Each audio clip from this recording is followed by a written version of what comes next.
ونقول الحمد لله الذي أعطانا شيخا كريما اسمه عمران.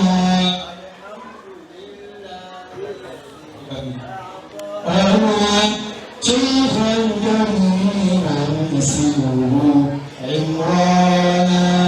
الحمد لله الذي أعطانا شيخا كريما اسمه عمران. الحمد لله الذي أعطانا شيخا كريما اسمه عمران. الحمد لله الذي أعطانا شيخا كريما اسمه عمران. الحمد لله الذي أعطانا شيخا كريما اسمه عمران. الحمد لله الذي أعطانا شيخا كريما اسمه عمران. الحمد لله الذي أعطانا شيخا كريما اسمه عمران. الحمد لله الذي أعطانا شيخا كريما اسمه عمران. نعم نرحب الشيخ الداعي البطل الذي جعله الله سبحانه وتعالى نورا وضياء للظلمات من جميع العالم، ألا وهو الشيخ الداعي هو عبد المجيد إمران عبد المجيد إليها. نسأل الله سبحانه وتعالى أن يديم ثوابه عليه وأن يديم خيره عليه، وكذلك نسأل الله سبحانه وتعالى أن يطول عمره بالدعوة الإسلامية وأن يكون نهجه على السنة البيضاء. فجزاكم الله خيرا. نرحبكم إلى الجلوس وكذلك مع العلماء الذين كانوا معكم. نسأل الله سبحانه وتعالى أن يطول أعماركم على الخير وأن يديمكم على الخير. نعم. Welcome once again the father, the proprietor, the founder of Daaru Naim Group of School, Fadilatu Sheikh Imam Abdul Majid the international scholar of high reference. You are welcome. Back to the list, we have successfully gone on the special guests of Bakari's family. We have Mrs. Adewale, Mrs. James, and Mrs. Abiola already seated. We are putting out to the first member of the podium, starting from my left hand side here. Our vice around with his entourage. So you kindly allow me to do the introduction formally as the situation demands.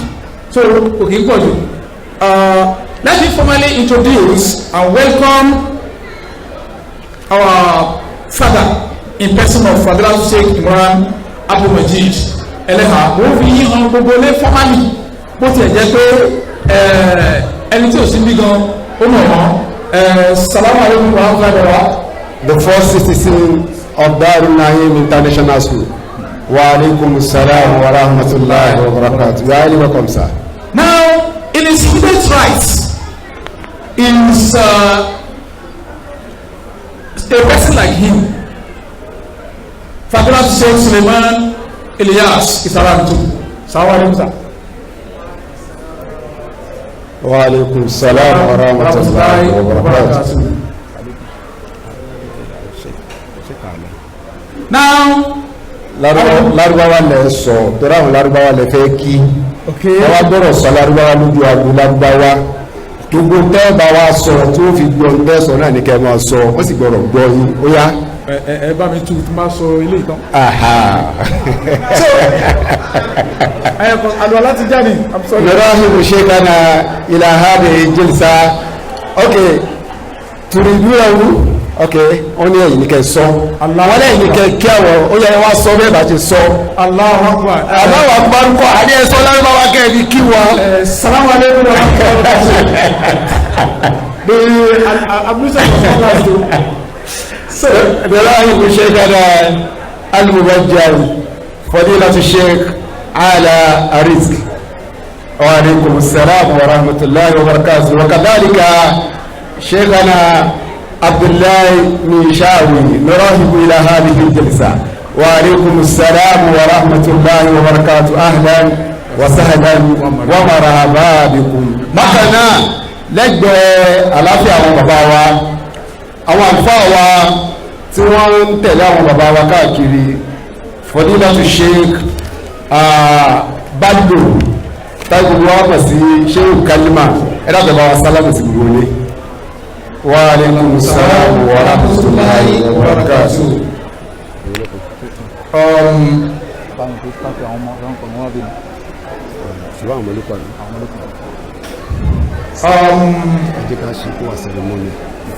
Please be quiet, please. After the Ejoko, because the purpose of being here today is to celebrate our students, your children that are passing out after their successful sojourn of 6 years in this school. Mr. Molami, they are actually our children. Of course. When you go back to our glorious home, they will be your children. Okay. For the past 6 years, these children have been with us, and we can beat our chest that inshallah we are giving you the future leader of tomorrow, inshallah.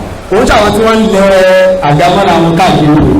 Aláwọ̀ ọmọ tiwa, àwọn ọmọ tá a tré tá a lè dà sáré ìjọ ni. Ẹ bá sọ pé alhamdulilayi. Alhamdulilayi. Ẹ bá sọ pé alhamdulilayi. Alhamdulilayi. Wọ́n ti pè é dúpọ̀ fún ìfàyè ní ẹni tí ó mọ̀.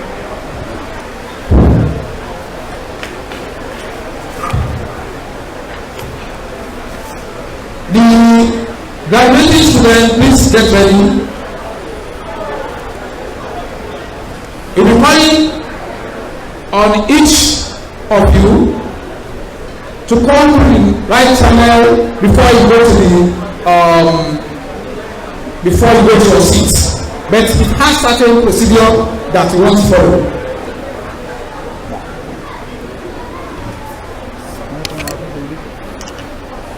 Inshallah, gẹ́gẹ́ bí a ṣe mọ̀ pé Daaru Naim ilé ẹ̀kọ́ ẹ̀sìn ni a sì ń dájú papọ̀ mọ́ ṣàpà gẹ́gẹ́ bí gbogbo náà ṣe mọ̀ gbogbo tí bá ń jẹ́ ẹ̀sìn Daaru Naim náà láti máa bá gbogbo tọ́lọ́wọ́n ọba àdìkẹ́ ọlábáfẹ́ lọ́dọ̀ bàbá wa Fadilatu Sheikh Imran Abdulmajid Eleha torí báwọn ni wọ́n ń tọ́ gbogbo ayé sọ́nà nínú àwọn àfáà gbòógì tí wọ́n ran iṣẹ́ ọlọ́run bá àdìkẹ́ ọlá lọ́wọ́ àwa lè wà ń bí a mọ̀ pé àrọ́ọ̀mù ni kọkùnrin ọlọ́kùnrin tó jókòó ti obìnrin olóbìnrin ẹ dákun gbogbo fámìlì kọ̀ọ̀kan àwa tá a bá jọ́kùnrin ẹja wà wájú káwọn tá a bá wá jóbìnrin káwà lẹ́yìn wọn ẹ dákun ẹ tètè bá wa ṣe bẹ́ẹ̀ ní ká máa kún mọ́ àwọn ọmọ wa bá ń sẹlẹbírẹ́tì léwu àwọn ọmọ fẹ́ jáde báyìí ṣùgbọ́n ẹ sáré bá wa ṣe ẹ dákun tó lọ lọ́rùn ní kọ́ máa ń kóbó gbogbo àwọn tá a bá bá àwọn fámìlì kọ̀ọ̀kan wá àwa ọkùnrin ẹja wà níwájú káwọn obìnrin ká wà lẹ́yìn ẹ dákun ẹja tètè ṣe kọ́ máa ń kóbó. ẹ ṣeun ọlọ́run bá ní kí ọlọ́run yọrí sí gbogbo wa gbogbo àwa tá a jọ́kùnrin ká wà níwájú àwa tá a bá wà tá a jẹ́bìnrin ká wà lẹ́yìn. Barakallahu fiikum.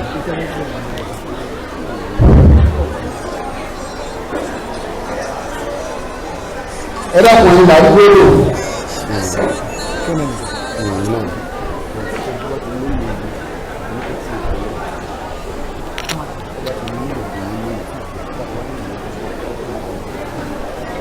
ẹ dákun ẹ̀yin fámìlì wa yìí là ń dúró dè. We are about to introduce to you the graduate students 2020-2021 academic session. Wallahi, we are happy today.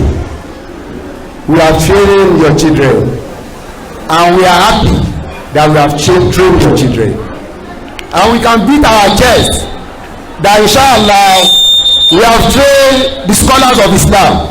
We can also beat our chest that we have trained the good mother of tomorrow, Daaru Naim. Is that not true? The children you will be seeing now, almost everybody has memorized Quran, both the boys and the girls. And also, the Western education is there. Lastly, the akhlaq, Mr. Falabi, ìwà. Daaru Naim náà láti rí. Àbí bẹ́ẹ̀ kọ́ ni. Ẹ wá dákun torí Ọlọ́run. Nígbà ọjà ti pé ń ta àwọn aṣẹ ìgbà ilé ìdílé. Àwọn ọmọ yìí náà làwọn kó jáde. Àwọn ọmọ yìí náà làwọn fẹ́ pè jáde. Ẹ wá jẹ́ torí Ọlọ́run kí gbogbo apátápátá ká dìde ká fi yẹ wọn sí tí wọ́n bá ti ń wọlé bọ̀.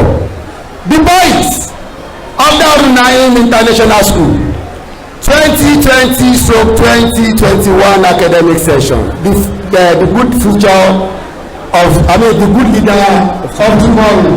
Where are you? On your feet, please. Come in, DJ. Ẹ dákun ẹ̀yà ìdòdò rẹ̀ gbọ́. Àwọn ọmọ yìí náà làwọn yẹ sí, àwọn náà làwọn pọ́nlé. Ẹjẹ́ ìdúró láti jẹ́ wọn sí lọ́dún wọlé. Wọ́n láyìí àwọn táwọn Daaru Naim làwọn táwọn ọmọ ìgbó tù. Nítẹ̀kọ́, ní ti kéwú, ní ti bísílà.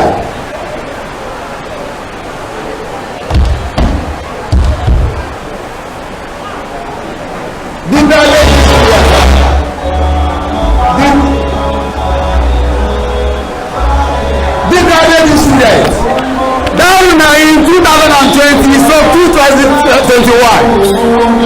You have come. You have conquered. Please set us in for our shake. Abu Mariam, ẹ jẹ́ káwọn ọmọ yìí kí shake. The guys, we can wait. The guys, we just be patient. Daaru Naim student 2020/2021 academic session. The graduating students, you are welcome. You have come, you have seen, and you have conquered. Barakallahu fikum. Barakallahu fikum. Barakallahu fikum. Barakallahu fikum. Àwọn ọmọ táwọn ṣe ìlérí yìí ẹ lọ mú wọn nígboro. Àwọn ọmọ tó ha Quran, àwọn ọmọ tó ní làákàyè, àwọn ọmọ tó gbá, àwọn ọmọ tí wọ́n eléyìí. Ṣé ìdàgídíjàgan ní Daaru Naim? The guys, please come forward. The guys, these are the good children, the graduate students of Daaru Naim International School. Set us into our shape.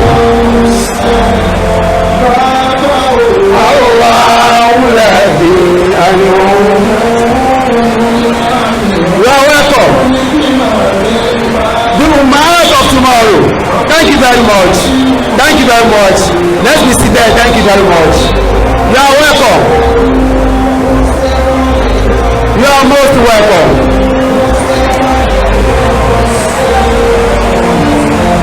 Thank you very much. You are highly welcome. The graduate students 2020/2021 academic session. Alhamdulillah Rabbil Alamin. Alhamdulillah Rabbil Alamin. For the past 6 years, they have been on it. Today they are graduating. Alhamdulillah Rabbil Alamin. I'm happy for you guys. I'm happy for you guys. Kudos to you. Kudos to you. Jazakumullahu khair. Barakallahu fikum. Barakallahu fikum. Barakallahu fikum. Barakallahu fikum. Barakallahu fikum. Barakallahu fikum. Now we proceed. Let us proceed to the next program, Mr. Falabi. What is the next program on our agenda? Yes.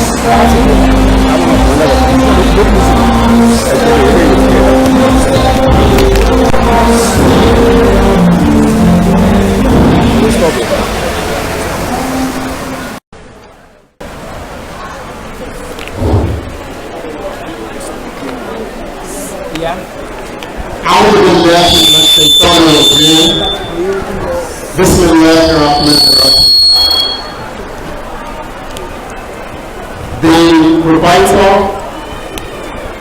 in person of Fadilatul Sheikh Imran Abdul Majid Al-Waka, the members of governing council of the school and the entire members of the management, the parents and graduates, the parents and guardians of the graduates, the guest lecturer of today, in person of Ustaz Abdullah David, members of the high table, members of staff, inclusive the teaching and non-teaching staff, my adorable graduates, and all the well-wishers. All praise and adoration belongs to Almighty Allah, the most beneficent and most merciful. We beseech His uncountable blessing upon the noble Prophet Muhammad bin Abdullah sallallahu alaihi wasallam, his household, companions, and those who follow his path till the day of reckoning. Amen. I greet you with the best form of greeting that will be used on the last day by saying Assalamu alaikum wa rahmatullahi wa barakatuh. Wa alaikum salam wa rahmatullahi wa barakatuh. I cannot, but with deep happiness, thank Almighty Allah, who has given me out of His infinite mercy the grace and opportunity to revisit our sojourn till date. Daaru Naim is school on which praises are showered day in day out from all parts of the country. A school where effective learning is our concern and tradition. This has fetched us the status and the image of a leading institution in both academics and moral excellence. Marching forward on our unbeatable standard has put us on global map, defining our achievement in education.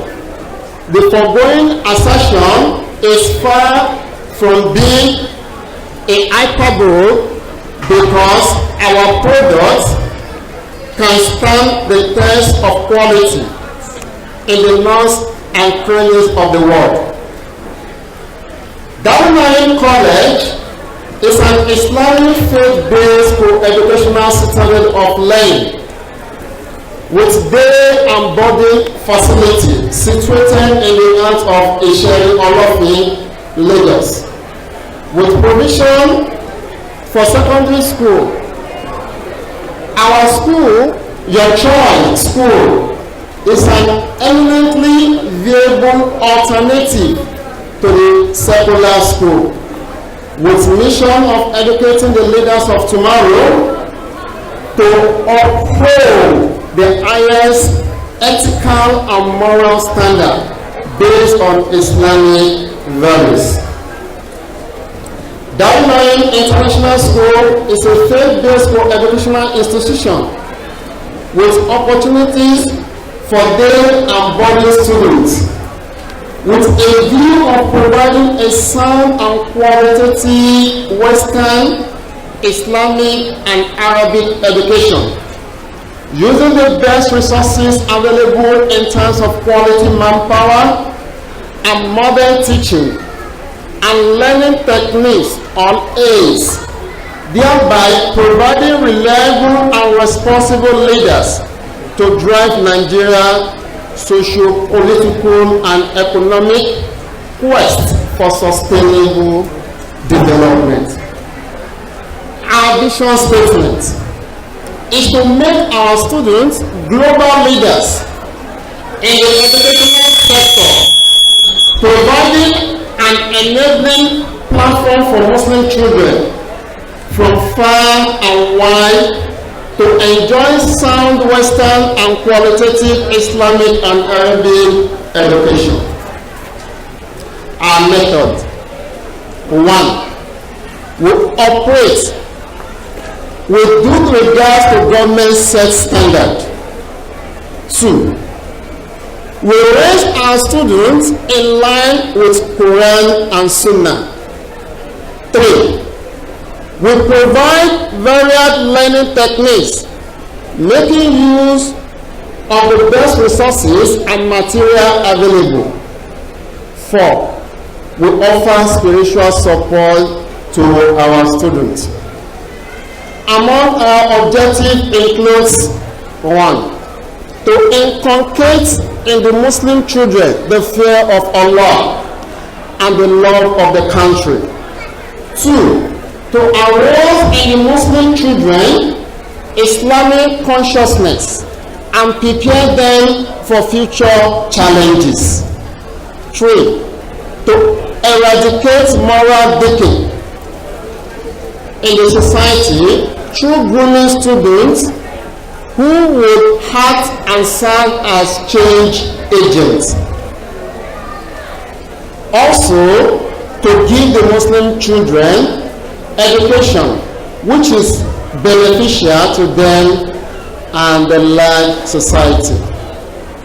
In order to complement our efforts in producing all-round developed students, the proprietor has deemed it necessary to establish another school, to be specific, at number 9 Olówó Street, Power Line Bus Stop, Ìṣẹ̀lẹ̀ Ọlọ́fin, Ìgbọ̀nbó, mainly for Quran memorization, where proper ifs will be taking place anytime from now. I thereby implore you, the parents of today's graduates, to urge your children while waiting for admission to complete their Quran memorization in the school. To the outgoing students, keep your hope positive as you sojourn through the voyage of life. Be truly positive about your goal. Listen and act now, that it can benefit you. As for us, we will continue to encourage cooperation, hardworking, diligent, trust in all fear of Allah, which will ultimately ensure growth of self and communal development, making the school to continue to be a citadel of learning to this generation and generations to come. Daaru Naim School, inshallah, shall continue to provide a safe, secure, welcoming and nurturing environment where everyone is valued equally. Once again, I welcome you all, and for those that are around and those that are coming, I say a big jazakumullahu khairan fi dunya wal akhirah. May Almighty Allah bless us all. Wassalamu alaikum wa rahmatullahi wa barakatuh. Wa alaikum salam wa rahmatullahi wa barakatuh. That has been the speech of our able principal of Daaru Naim International School. Now, the next program on our agenda is what? Proprietor's address. And before we do that, I want to implore every one of us to sit down I'll be attending. Ẹ jẹ́ ká jókòó like that so that we benefit from the speech and the next lecture. We also welcome our father for the that to share. It's a hard around the garden of prayer. I'm a kicking lecturer today. Now, as the principal speech is on, we receive our guest lecturer. We all know him in a popular figure in person of Fadila to Sheikh Abdullah David. Wa alaikum salam wa rahmatullahi wa barakatuh. So also we welcome one of our guests, Mr. Abdulrazak Abdulrahman. Hello sir, salaam alaikum sir. Am I right? Oh, Abdulrazak Bakari. I know I will not forget Abdulrazak because I'm also Abdulrazak. So that Bakari is salaam alaikum sir. You are most welcome sir. Now, we will proceed to the next program on our agenda. That is Proprietor's speech. ọ̀rọ̀ láti ẹni tí ó máa sọ. Ọ̀rọ̀ tí ń jẹ́ olówó iyebíye gbogbo tó bá jáde lẹ́nu bàbá wa gbogbo wa náà lámọ̀ pé ń tọ́wọ́ ọba àdìkẹ́ ọláfẹ́ ni. Ọ̀rọ̀ yóò jáde gẹ́gẹ́ bí gold kò ń ṣe fàdákà. Wọ́n yẹ̀ṣẹ̀ dé láti ìrìn àjò wá sí láti kó ìlú Côte d'Ivoire ni nígbà tí wọ́n fi lo ọjọ́ kẹta ní Côte d'Ivoire àwọn bàbá kan ṣe ní ẹ̀rọ tí kébí ti máa pààyàn káwá ní ha ọlọ́run ti mú yín wá ẹ̀ ní àníyọ̀ǹda nígbọ̀rọ̀ láti bìkan sí bìkan ní ọjọ́ ìlú ó jẹ́ kí wọ́n wá sinmi ni ṣùgbọ́n tiwantiwa ilé yìí àwọn ọmọ tí wọ́n lè tí wọ́n fọjọ́ ayé wọn lè lélẹ̀ yìí akíwàbá wa fadilatu Sheikh al-Allama Sheikh Imran Abdulmajid Eleha. Daaru Naim, Daaru Naim, Daaru Naim, ya Daaru Naim, Daaru Naim, ya aina hakul ain, ya man alamahu ya Daaru Naim. فيك كل خير يا ويا الإسلام يا جوهر التوحيد يا DaaruNaim. نعم ننتهي هذا. نعم الحمد لله والصلاة والسلام على رسول الله وعلى آله وأصحابه وجميع من والاه.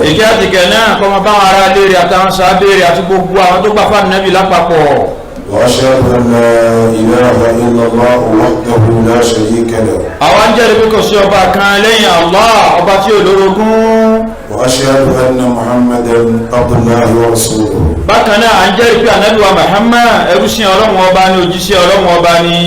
يا أيها الذين آمنوا اتقوا الله حق تقاته. Ọlọ́run ni mo pè ọyẹ olùgbàgbọ́ òdodo ẹ páyà Ọlọ́run ọba ní sí òdodo.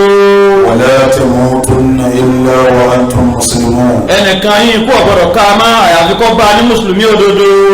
يا أيها الناس اتقوا ربكم. Ọlọ́run ni mo pè yín yẹn páyà Ọlọ́run ọba yín o. الذي خلقكم من نفس واحدة. ọba tó dá yín látara ẹ̀mí kan ṣoṣo. وخلق منها زوجها. ó wá dá ẹnìkejì látara àkọ́kọ́ tó kọ́ dá. وبث منهما رجالا كثيرا ونساء. ó wá mú jáde látara méjèèjì ọkùnrin àtobìnrin kárin. واتقوا الله الذي تساءلون به والأرحام. ẹ̀dákọ́ ẹ̀páyọ̀ Ọlọ́run ọba tá a máa fi ń bẹ̀rẹ̀ wa pẹ̀lú okùn bí. إن الله كان عليكم رقيبا. adájọ́ Ọlọ́run ọba tí ń rí gbogbo wa ni.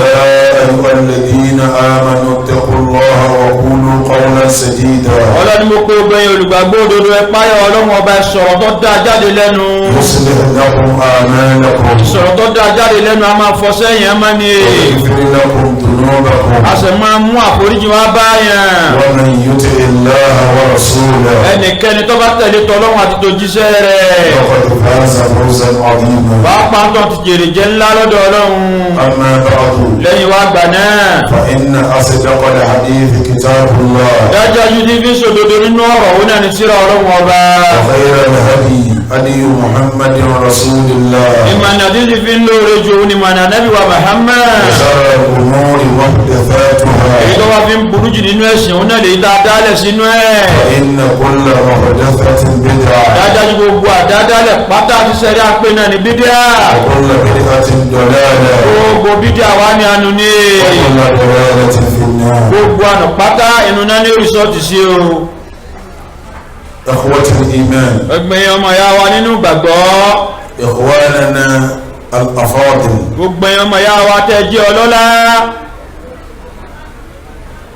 الحضور جميعا gbogbo àwa tá a pé ẹsẹ̀ jọ síbi lọ́kùnrin àti lóbìnrin السلام عليكم ورحمة الله وبركاته wa alaikumus salam wa rahmatullahi wa barakatuhu gbogbo jama ẹ bá ń panupọ̀ kẹ́ sọ pé ní alhamdulillah alhamdulillah ẹ bá ń wúwo ẹ̀rẹ́ kan sí alhamdulillah ẹ bá ń sọ pé ní alhamdulillah rabbil alamin alhamdulillahi rabbil alamin ìpéjọ èyí tí àpéjọ nìyí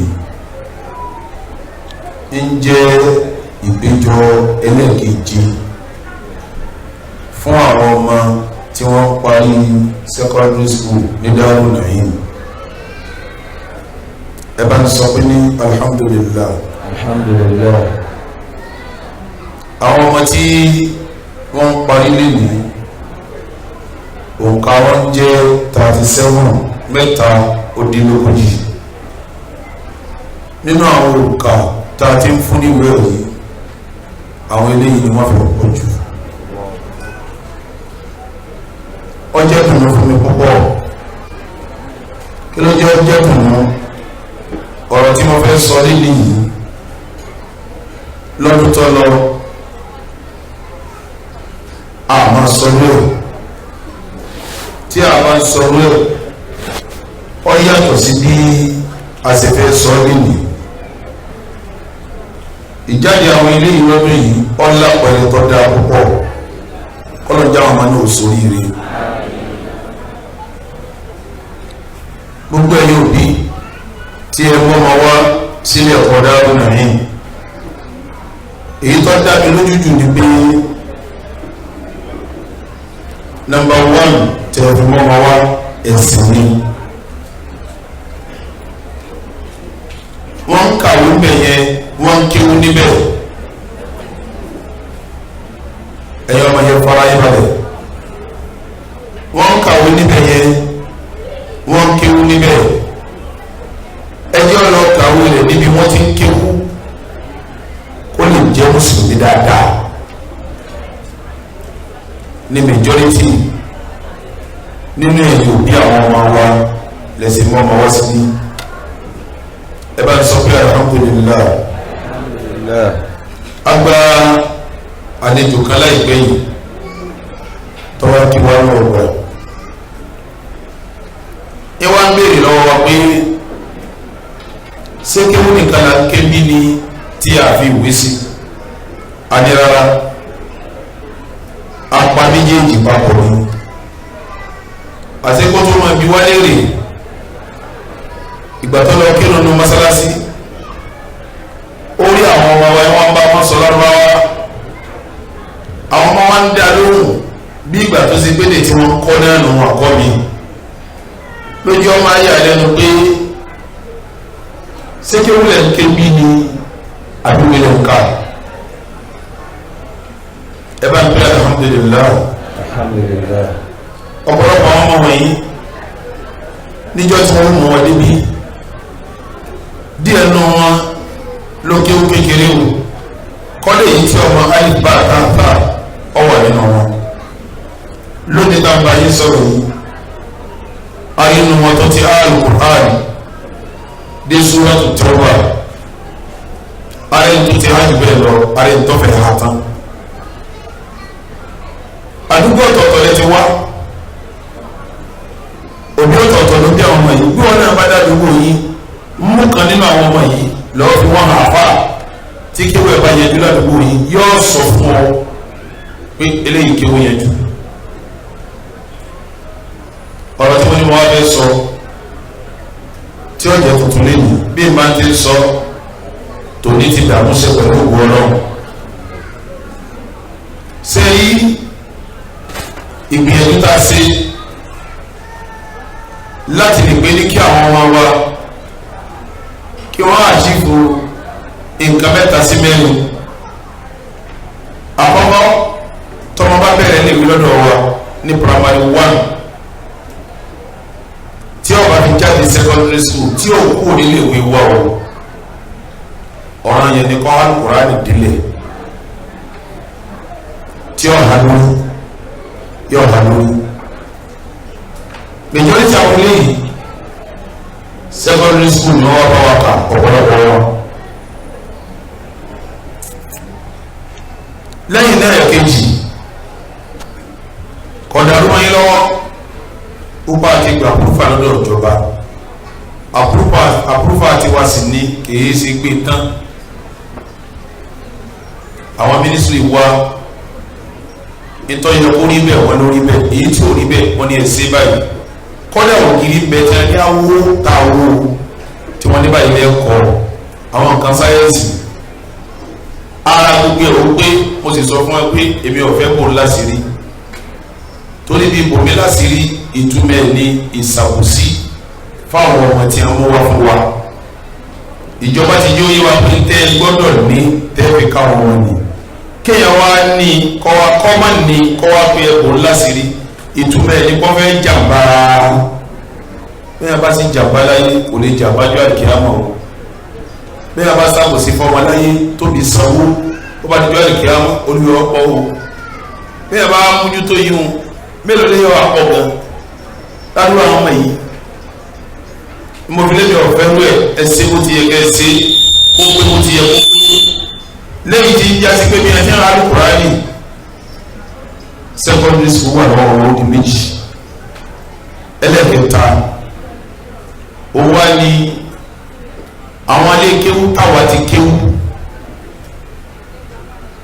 tó ti dé gbogbo lẹ́wù wọn lọ́pọ̀lọpọ̀ alẹ́ kéwú lẹ̀ yóò báyìí lẹ́wù wọn kọjá secondary school level wọn a máa pè ní thanawi wọn a tún máa pè ní tawji gbogbo ẹ̀ pátápátá secondary school level ló wà a gbìyànjú pé tọ́mọ bá bẹ̀rẹ̀ primary 1 lọ́dọ̀ wa tí wọ́n bá fi parí secondary school tìjọba tí ń jẹ́ western education kọjá sí pé yóò ti lẹ́kọ̀ọ́ thanawi àbí tawji ilé kíkú náà lára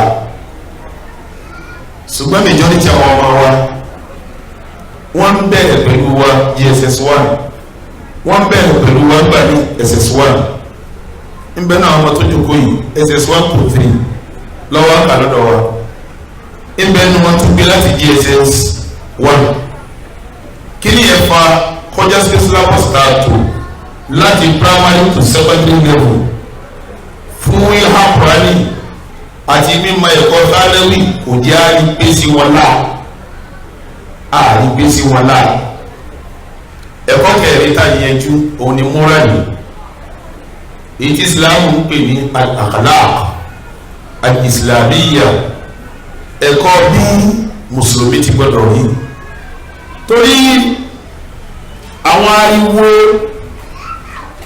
tí máa ń basẹ́ rẹ jẹ́ wọ́n pọ̀ ta àwọn alùsùn náà lẹ́ẹ̀fún lọ́mọ àwọn sọ̀bọ̀tò pépé lẹ́ẹ̀fún lọ́mọ àwọn onírúgbọ̀n lẹ́ẹ̀fún lọ́mọ wọ́n yẹ kúnlẹ̀ bí ya wọ́n yẹ kúnlẹ̀ bí bàbá ooo gbọ́dọ̀ jagajaga èyàn sì ní jẹ́ alùsùn náà àfikọ́ jẹ́ ahsanun nasi akhlaqa bẹ́ẹ̀ bá ti jáde sunna òun ni wàá rẹ̀ ó dáa jù sáwọn èèyàn ọwọ́ lè jásí pé kọ́jọ́ jagbajagba tẹ́yìn ń pè níwá ìsìláàmù lè sọ pé ọ̀dà ẹ dákun jẹ̀mọ́ ọlọ́run àtànẹ́bí ní dáadáa ní ọmọ aráyé wá ní dáadáa ní èwo láàmúnú méjèèjì ọlọ́run àtànẹ́bí ní mo lè tọ́ka ní èyí tẹ́ jòkó yìí sí òbí mẹ́wàá sóbi mọ́kànlá jù bẹ́ẹ̀ lọ tó o pé bàtà ọmọdé bí nínú ẹsẹsẹ dùgbẹ́ alhamdulillah ọmọ mi ìyá bí mo ti fẹ́ tọ́nà lò Daaru Naim láti tú ìwà ọ̀pọ̀lọpọ̀ ọmọ sí sẹ́yìn àwọn ọ̀pọ̀lọpọ̀ yín náà lẹ́mẹjọ ọmọ wa bá wa tí ọba sì fi wálé ọpẹ́ lẹ́wà dù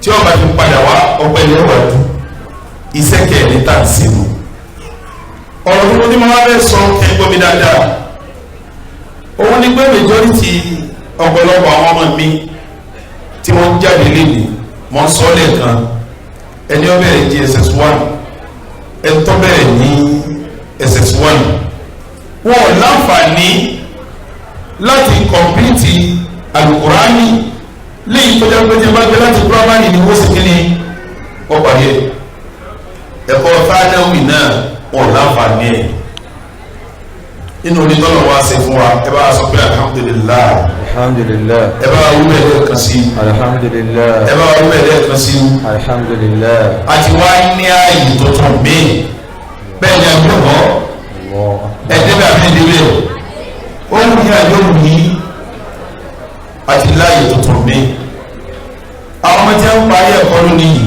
afẹ́kan kọjá síbẹ̀ ayẹ̀ ti bá àwọn òbí wọn sọ̀rọ̀ kí ni wọ́n fẹ́ lọ lè ṣe bẹ́ẹ̀ àlùbárà ni wọn kí wọ́n lọ ha tán lọ kí wọ́n lọ ha tán ẹlẹ́ẹ̀kejì ẹ̀kọ́ tí wọ́n fi ní secondary school certificate lọ́wọ́ in Arabic language and Islamic studies kí wọ́n lọ parí ẹ̀wọ̀n ó lè mẹ́rin jẹ́ mẹ́rin ṣé wọ́n rí bí wọ́n ti fẹ́ lọ parí ẹ̀wọ̀n níjọ́ tí wọ́n rán lọ́wọ́ bí wọ́n ti pàdé ní secondary school tìwé yìí wọ́n àpàdé bẹ́ẹ̀ ní Kùránì yìí háwó wọ́n àpàdé bẹ́ẹ̀ ní Kùránì kíláàsì ọ̀tọ̀ọ̀tọ̀ ni wọ́n wà ní kíw kíláàsì ọ̀tọ̀ọ̀tọ̀ ni wọ́n wà ní Kùránì memorization class wọ́n àti kíláàsì kan náà ibi wọ́n bá dé lọ́dọ̀ wọn wọ́n ti lọ continue níbi tí wọ́n lọ á sì make sure èyí tó bá pẹ́ jù láàrin wọn torí wọ́n ti ha kalẹ̀ tí wọ́n ti ha débi kan ní ọlọ́dún kan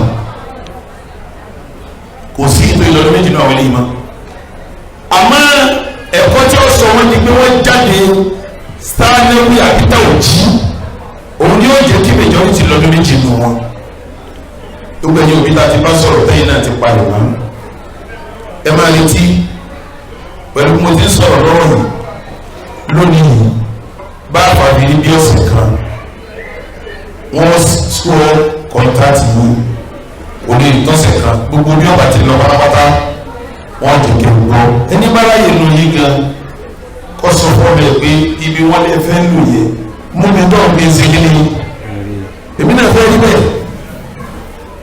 àwọn ọmọ mi láti ti béèrè lọ́wọ́ mi wọ́n béèrè tọ́pọ̀ lọ́wọ́ mi níjọ́ tí mi dandan kó wọn lọ wọ́n ní ṣe àtúndé bí àtúmọ̀ wọ yunifọ́ọ̀mù àwọn ẹni wọ yunifọ́ọ̀mù ṣe sáàtù wa débi àdìsọ lárúbá wọn lẹ́ẹ̀dẹ̀ ní sùpìnkú lárúbá nìkan ní ẹ̀wọ̀n sọ wọn wá ń bèrè ní sísísísí ṣe ìwé làwọn ọkùnrin fẹ́ máa gbé ẹ̀ka lọ́ọ̀dẹ̀ ṣe ìwé làwọn ọkùnrin máa gbé ẹ̀ka lọ́ọ̀dẹ̀ eréṣiríṣi ni wọ́n bèrè ètò rẹ̀ tó kúnná ó tún lágbára ju ìta ń bá wọn lọ pẹ̀lú ọgọ́rùn gbọ́gbọ́ wà ní sọ́dún kan ọdún méjì bẹ̀yẹ yóò parí Kùránì ha ẹ̀kọ́ Arabic language yẹ Islamic studies yẹ yóò balance sí secondary school level pẹ̀lú ọgọ́rùn syllabus ti wà lẹ̀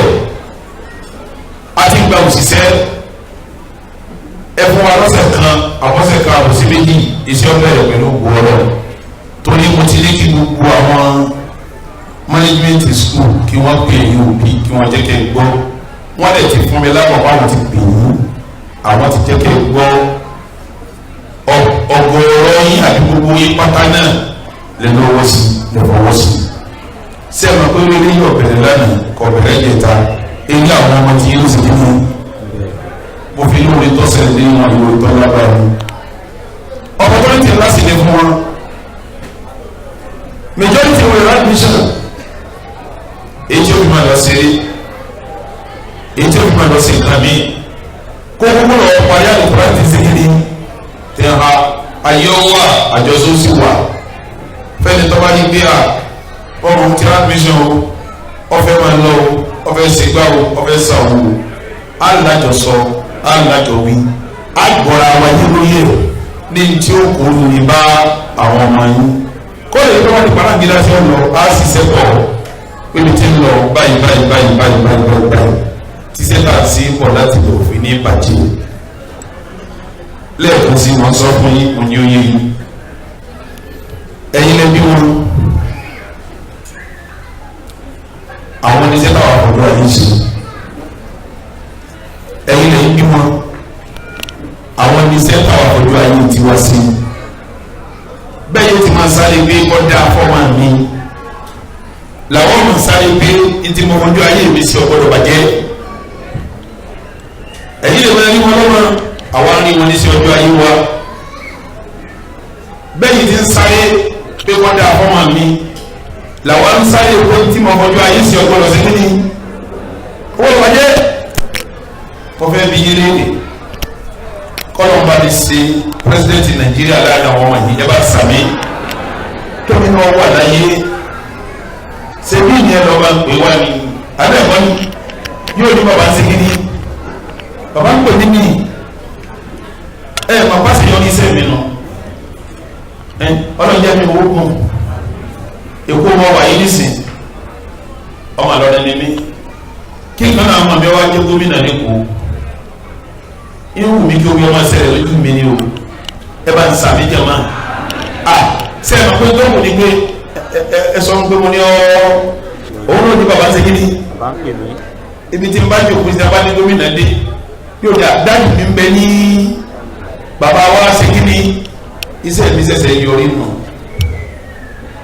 kí mínísítọ̀ wà láàrin wọn àgbà àfáàní mẹ́sìn kò dé láàrin wọn mufti nàìjíríà kò dé láàrin wọn mẹ́díkù dọ́kítọ̀ tó lágbàáyé lọ́yà ńlá kò dé láàrin wọn ẹ bá ń sàmì bí n ti ń wí yẹ ẹja mi ọ máa dùn sẹ́ni gbọ́dọ̀ wá mi ìtumọ̀ ẹ̀ ní ọlọ́run fàṣẹ sí ẹja mi ọ máa dùn ọ̀rọ̀ mi kí n máa rí mínísítà ambassador president ìlú àgbààfà mufti oníwàásí tí ọmọ yẹn yóò rọ lọ́wọ́ àtàlẹ́nu kí n máa rí lára àwọn ọmọ yìí ìgbà wọn ni mo tó rí sí ẹ tí mo ṣe kí ni mo ṣe ọlọ́wọ́ bá sí wọn bẹ́ẹ̀ ọlọ́wọ́ bá sí wọn bẹ́ẹ̀ ọlọ́wọ́ bá sí wọn bẹ́ẹ̀ ẹ lọ nípa lè mọ́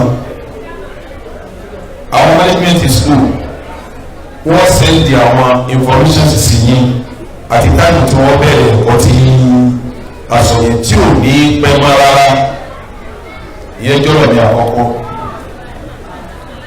ọ̀rọ̀ ẹni méjì ni ó jẹ́ ẹ mẹ́ta àwọn ara yín àfáàdì mi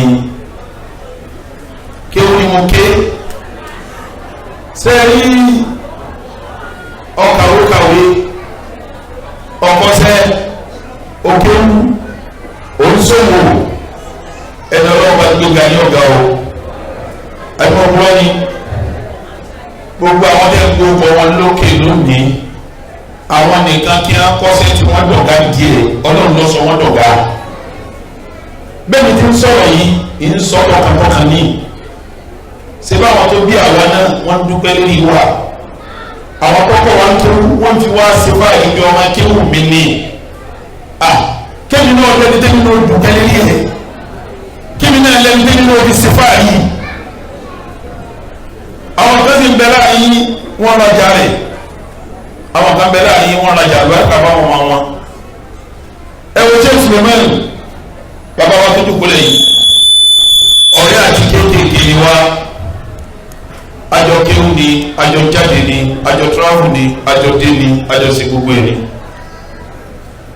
gbogbo Daaru Naim pátá àjọ ọlọ́ọ̀bẹ ni bàbá yìí wá sáré kí jimá fáwọn jàmáà àwọn lánàá wọ́n wá da iná wọ́n wá ara èso wọ́n wá sí ń jẹ wọ́n wá kó wá nítọ̀ ọmọ yẹn ò jáde lọ́la o oúnjẹ wọ̀ ní mọ̀nìkẹ́ sàdúrà fún kí n tó wá jáde lélẹ́nu àwọn òbí kọ̀ọ̀kan náà ti dáná wálé mi ẹnjìnìá sáà ti jí wá oúnjẹ rẹpẹtẹ nǹkan mímú rẹpẹtẹ wẹ̀ wọ́n ní ẹ sàdúrà fọmọ yín fowó ṣeré ti débọ̀ mi ní ẹ sàdúrà fọmọ àtàwọn míì náà ṣe mọ̀ pé tùmí ẹni pé wọ́n ra àlùbáríkà fún àwọn ọmọ ọ̀rọ̀ àkọ́kọ́ ní sọ yìí tẹ́ẹ̀bà tí wàá parí ìjókòó yìí gbogbo àlùbáríkà tẹ́lẹ̀ náà fáwọn ọmọ yín èmi náà wàá ṣàdúrà fún wọn torí èmi mà tún máa dúà o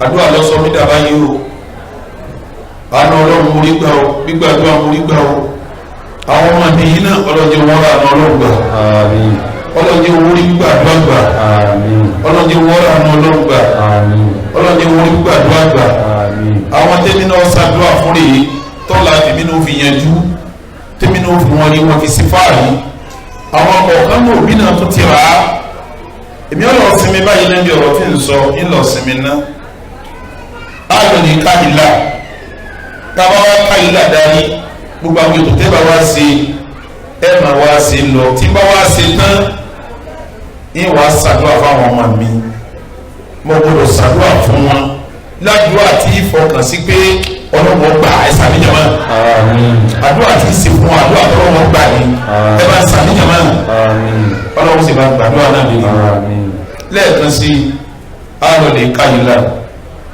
tàbá wá káyìlá tán àwọ̀ padà wá tàbá wá padà dé àmọ́ abá prógámù wa lọ nígbà tábà tí wá parí ìwà ṣàdúrà fún àwọn ọmọ wọ̀nyí ṣàdúrà fún wọn ẹ sì jẹ́ kí n tó gbé ní kalẹ̀ yóò yé yí o ọmọ mi náà ni wọ́n o ọmọ mi wọ́n sì máa jẹ́ lọ yìí sì máa tẹ̀lé wọn káàkiri bí wọ́n parí prógámù tí a fẹ́ ṣe lọ́dọ̀ mi yìí ibikíbi tí a bá ń lọ yìí máa tẹ̀lé wọn ní o bí a bá sì ń gbóòtò yìí máa tì wọ́n tọ́lọ́ wọn bá ń sọ wọ́n dọ̀gá ẹ bá sàmì jẹ́ máa gbogbo tí ń bá lágbára ní ìmọ̀ fi tì wọ́n kódà kí mo àyàn yìí sọ fún wa kó máa ní ní ẹjọ́ tó yẹ ẹ fi síbẹ̀ ọmọ mi ní ọlọ́run sì bá ń ṣe wọ́n léyìn ọlọ́run bá ń ṣe wọ́n léyìn gẹ́gẹ́ bí tí wọ́n sọ ń dùn báyìí ná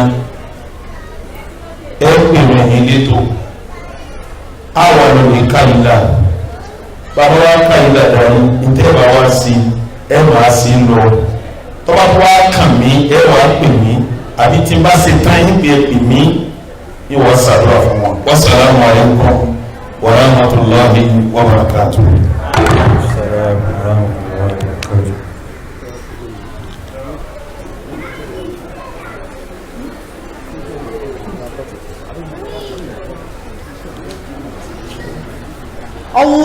Allahu Akbar, Allahu Akbar, Allahu Akbar, Allahu Akbar. Ashhadu an la ilaha illallah.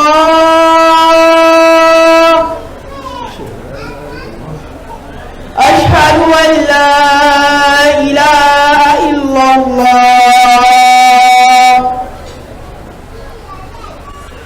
Ashhadu anna Muhammadan Rasulullah. Ashhadu anna Muhammadan Rasulullah. Hayya ala salah.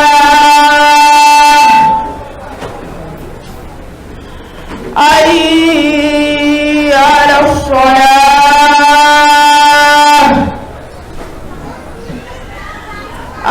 Hayya ala al-falah.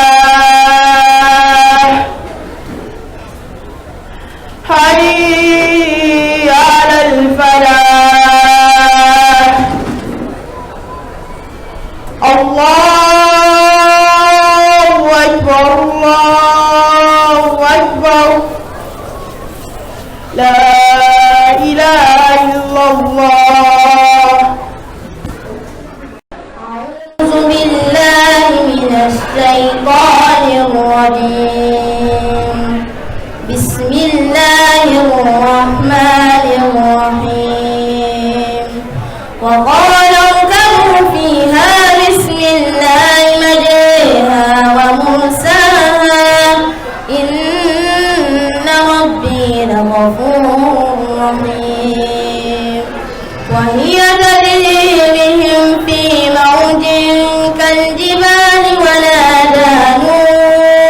ونادى نوح ابنه وكان في معزل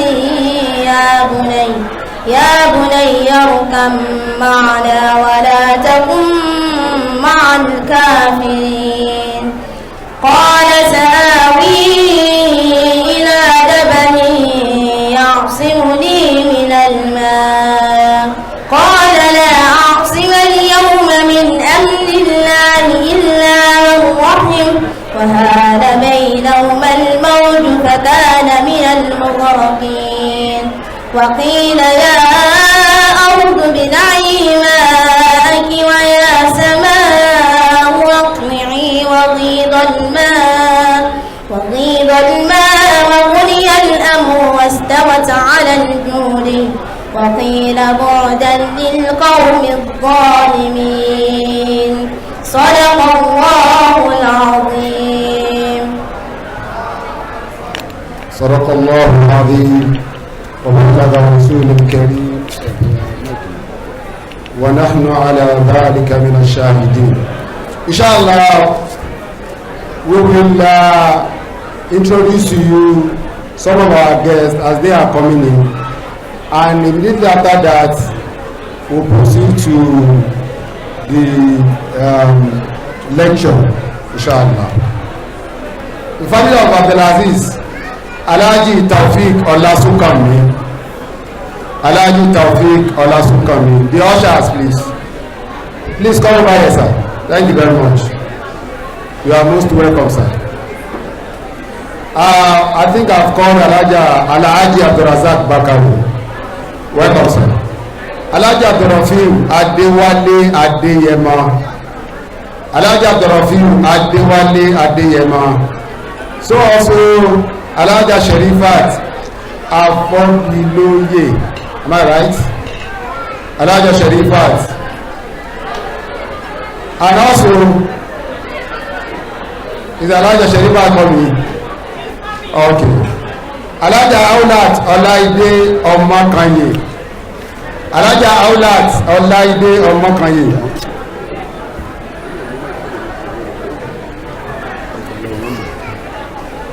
Alhaja Omakanye. Okay. I think I recognize her. She's one of our parents. Yes.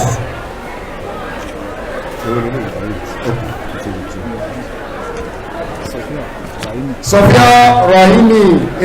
Tajuddin. Sophia Rahimi A. Tajuddin. Alhaji ẹ káàbọ̀ ṣe dáadáa lẹ́dẹ́ àwọn olólùfẹ́ Daaru Naim nìyẹn amọ̀pẹ́ nífẹ̀ẹ́ wa ẹ sì nífẹ̀ẹ́ àwọn bàbá wa ọlọ́run jẹ́ kẹ́ jèrè àwọn ọmọ yín.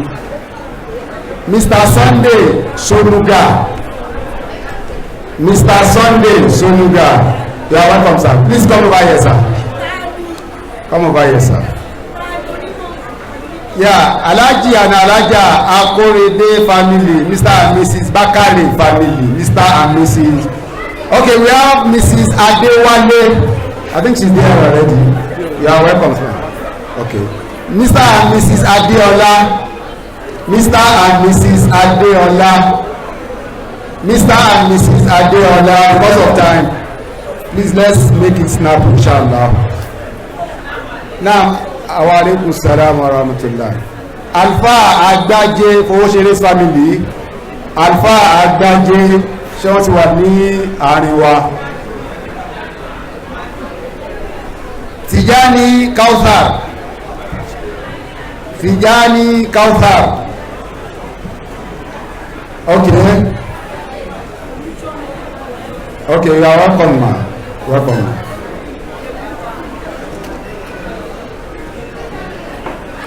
Fowóṣeré Kafilat. Fowóṣeré Kafilat. Fowoshere Kafilat. Okay, Mr. Abdulsalam, your attention is needed here.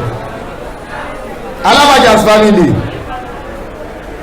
Mr. and Mrs. Alabaja. I know Alaja is here. Where is Alaji? I know he's coming. I trust Alaji. You are loaded. Don't worry, inshallah. We'll meet. Mrs. Isha Shakirat. Mrs. Isha, okay. Welcome, ma. Mr. Yusuf. Mr. Yusuf. Okay. Okay. Miss Sophia Korede, I think I've called the name. You are welcome, sir. You are welcome, sir. Okay.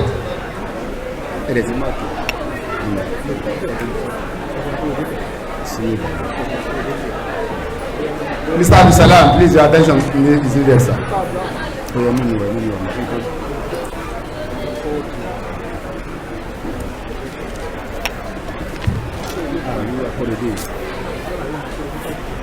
Okay. Ẹ dákun ẹ jẹ́ kí gbogbo wa ká tẹ́tí bẹ̀lẹ̀ jẹ́ kí a introduce àwọn ustaz wa tí ó bá báwa ọmọ wa sọ̀rọ̀ pẹ̀lú gbogbo àwa tá a jẹ́ òbí. Àwòkọ́dọ̀ náà wa Sheikh Abdullahi Abdulrahman David. He is a youth trainer, a life coaching and proprietor of AKV School. Please note that, a youth trainer. That is why we call him today. You are most welcome, sir.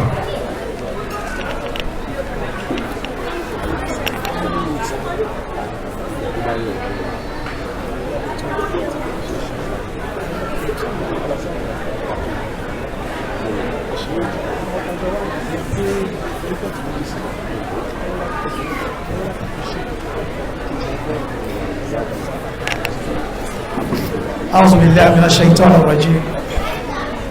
إن الحمد لله نعمده ونستعينه ونستغفره ونعوذ به من شرور أنفسنا ومن سيئات أعمالنا.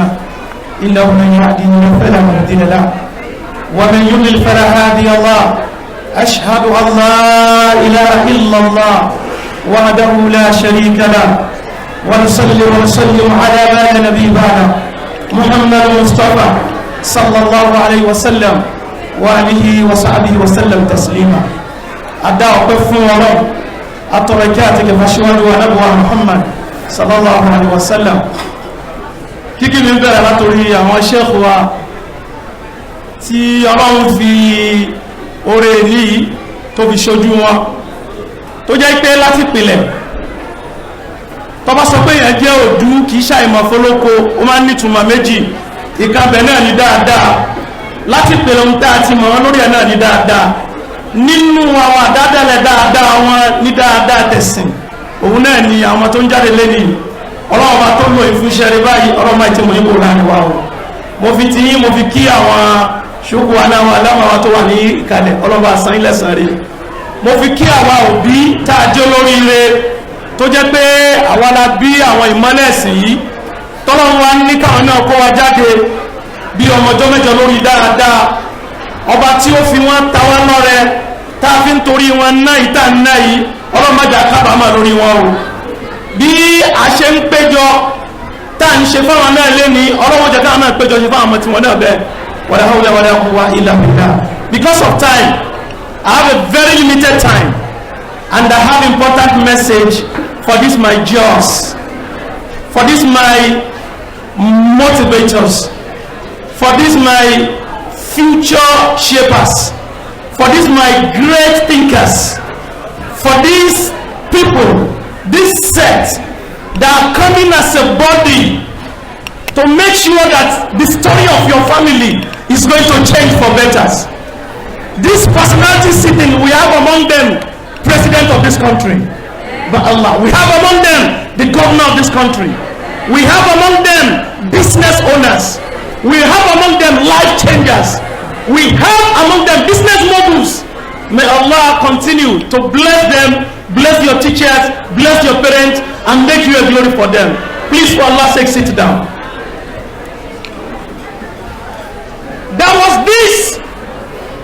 young man. He was at the seaside. You know what we call a bank at the river? Do you know? A bank at the river, Etiomi. He was there, playing. And he saw a man. The man has his net. He's a fisherman. The man will throw the net into the water purposely to get a fish. But the young guy observed that man. My friend, I want you to listen to me. My message is for you. Please, listen attentively to me. Please. This man, he threw the net into the water and he will caught the fish. But the young guy looking at him observed something. Anytime this man caught a fish, he has a rope. He will use the rope to measure the size of the fish. If the fish is longer than the rope, the man will throw the fish back into the water. If the fish is the size of the rope, the man will throw it in a pot. Then the younger man looking at him was shocked, surprised. What happened? He moved closer. He said, "Sir, I'm very sorry, sir. I observed that you are catching this fish. Anytime you caught a longer one, you throw them back into the water. The shorter one with the size of your rope, you put them in the basket. I'm very sorry. I thought all fishermen want to catch a very big fish because it will save their time, it will be nutritious, and it's a both for them among other fishermen that look, I caught a bigger one. Why are you throwing it back into the water?" The man answered, "My son," he said, "look, this rope is the size of my pot. Any fish longer than this rope, my pot cannot contain it. Why should I catch what I cannot use? But any fish that is shorter or size, oh, my pot will take that." Then that young man looked at the man, he nodded. So, "Wow, but sir," and this is where I'm going. He said, "But sir, why didn't you look for a cutlass? Cut the bigger fish into 2 pieces and throw each part into your pot." Oh, the other woman, the fisherman said, oh my son, I don't even think in that direction. Oh, thank you. He did not what? Think in that direction. My point is, common sense is not common at all. Little things we know we should do, common sense don't make it. And that is why the world is raising the giants like you. That is why Allah subhanahu wa ta'ala is using you as those who are going to that world and change it for better. That is the essence why we are together. You are the glory today and tomorrow. And I want to tell you, outside there you are going is not Daaru Naim. Outside there you are going is not your family's home. You are going to meet a lot of challenges where the type of school you are coming out from is a challenge on its own for you. And that is why you must know that your responsibility is to the world. You are raised for the world, and that world must be changed through your hands. You are going out of secondary school today. Your journey is still more. University is there. You are still going to go through your masters. You are going to go through your doctorate degree. You are still going to be someone that others will look after. How are you shaping yourself? That's the question you are going. When we pray 5 times in a day, there is one common language, word, phrase we use. Who remind me?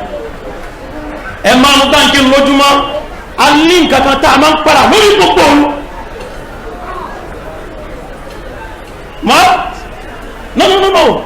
You are bold, talk. I love it. Allahu, mashallah, Allahu Akbar. And which means what? Allah Allah is the greatest, or you say Allah is great, then one have to think, why must a Muslim every time of Salat, Allahu Akbar, Allahu Akbar, Allahu Akbar, Allahu Akbar, Allahu Akbar, why are we repeating it? Àwọn kan máa ń pè wọ́n ní word therapist. Gbogbo ọ̀rọ̀ tí yẹn máa ń sọ máa ń ronú lórí ẹ̀. They think about what Muslims are repeating every time. Allahu Akbar, Allah is great, Allah is great. It means, according to psychologists, Allah wants us to register into our brain that I, Allah, created you. Allah subhanahu wa ta'ala says in the Quran that you, mankind, I have created you as honored being. وَلَقَدْ كَرَّمْنَا بَنِي آدَمَ. I have honored the children of Adam. Allah wants us to be great too. Can you spell the letter great for me? Can we go? Letter, letter, letter, letter, letter, 5 letters. Great. Inshallah, I'm going to use that 5 letters as acronym, and I will drop the mic. And please, for Allah's sake, I want you to listen to me attentively. The first letter is letter what? Letter G. Stand for God, Allah. The first G stand for what? Allah. God. As you are going from Daaru Naim, how about the Daaru Naim? Because in that school on Sheikh in the air. That school is so important that what we know the school for is for the deen. We must see the symbol of that deen in you. We must see the symbol of Allah in you. And how do we see it? Simple. You must know the do's and don'ts of Allah. Wallahi, as you are going out in Daaru Naim, right from primary to secondary school, you pray always. Time for Zuhr, we pray for Zuhr now. You are going outside Daaru Naim, I appeal to you, don't stop your salat. Wallahi, many students of your age, because they are teenagers, they want to feel like others. And when they leave the school, they join one gangs. They say, oh, when we are in Daaru Naim, don't be among those. Because the protection you are having is because of Allah. That Allah subhanahu wa ta'ala has reminded us that وَلَتَكُونُ كَالَّذِينَ نَسُوا اللَّهِ فَانْسَاهُمْ أَنفُسَهُمْ. If you forget Allah, you forget yourself, not Allah. Please, I want you to hold it. Your time for salat, every time, every day, don't joke with it. When they say Allahu Akbar, Allahu Akbar, what are they doing? They are calling for salat. That time, Abu Najid, that time, someone is going there to play football. He's watching Arsenal. He's watching Man U. He's watching La Liga. European call. He said, Allahu Akbar, Allahu Akbar. And the Abu Adil is saying, Hayya al-Salat, Hayya al-Falah, come for success. That person is watching Arsenal. He's watching Z-World. Is that not what guys watch? Z-World, African Magic, Yoruba, you don't watch that, but Z-World, Indian movies eroding our values. And at that time it's called, Allah said come to success. At that period, when you now want to write your jam, you know say, Ya Allah, Ya Allah, Ya Allah, Ya. When Allah need you, Allah said, فَلْيَسْتَجِيبُوا لِي, answer me.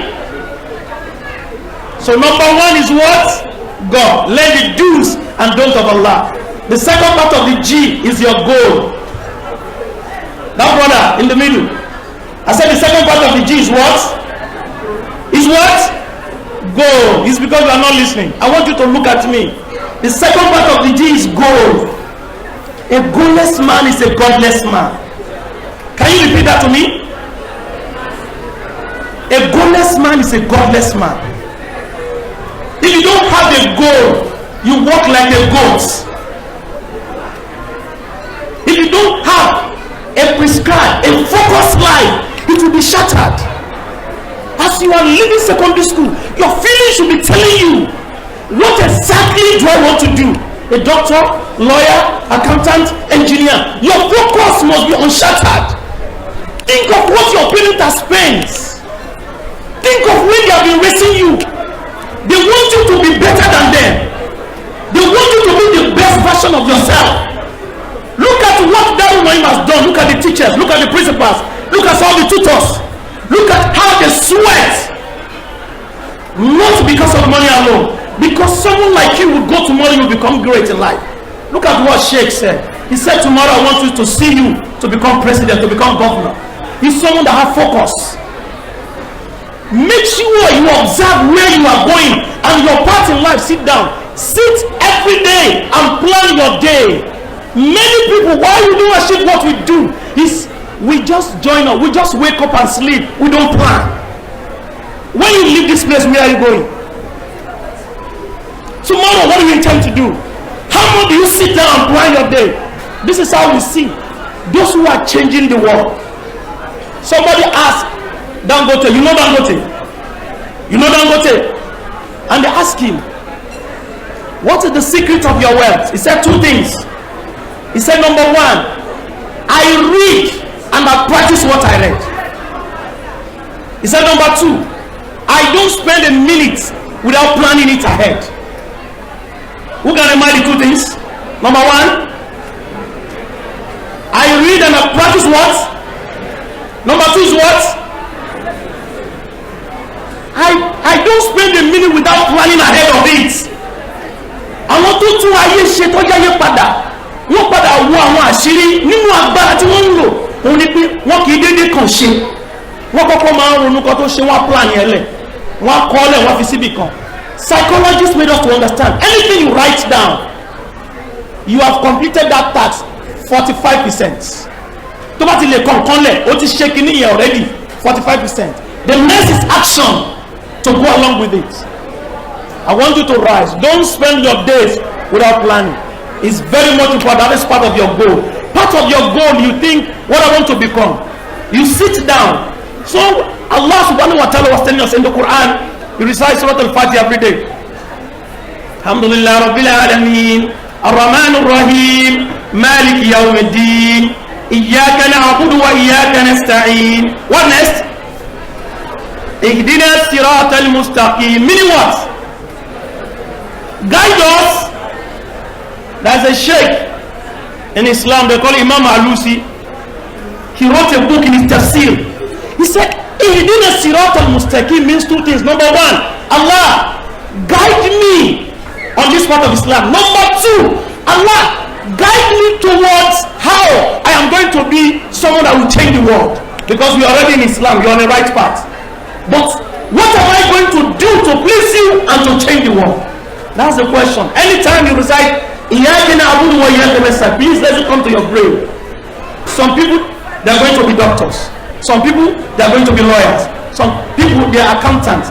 Some people, they are sheikh in Islam. They are Islamic scholar. Which one is your own? Because inna sayakum la shatta. Don't copy everybody in life. Try to grow, learn your things, learn from leaders, and grow yourself. Anybody that imitates someone, they say imitation is limitation. Can you say that? Again, imitation is limitation. Oh, I want anything you want, make sure it's original from you, and you are going better part of it. That is the second part of the G. The second G is what? Goal. After goal is what? After letter G is what?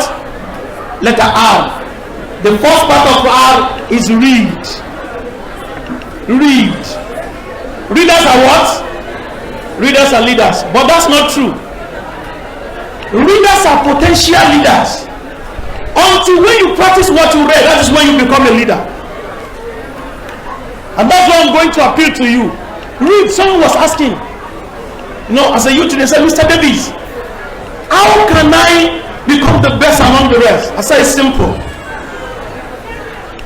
If you can know 5% of what 95% of people doesn't know, you are a leader. If you know 5% of what 95% of people doesn't know. You are a leader. And how can I do that? Simple. Read the best books in your field. You want to become a doctor? Look for medical books, the best of them. Read 10 best. You want to become an engineer? Look for engineering book. Read the 10 best of them. Wallahi, when you do that, Allah subhanahu wa ta'ala will put you among the best. That's read. Do you have library? There was a boy at Alikiba Secondary School. I remember when I went there some years ago to give a lecture. The boy is a university now. But the point I want to use, while I was in JSS3, they were in JSS3. I was there to give a lecture. When they are having their party service like this, I was there as well. And I was asking, how many of you have library? And the boy rose his hands. And all the teachers, they nod. They say, yes. He has a library. I said, how many books in your library? You can't believe it. A boy of SS3. How many books in your library? The boy said 271 books.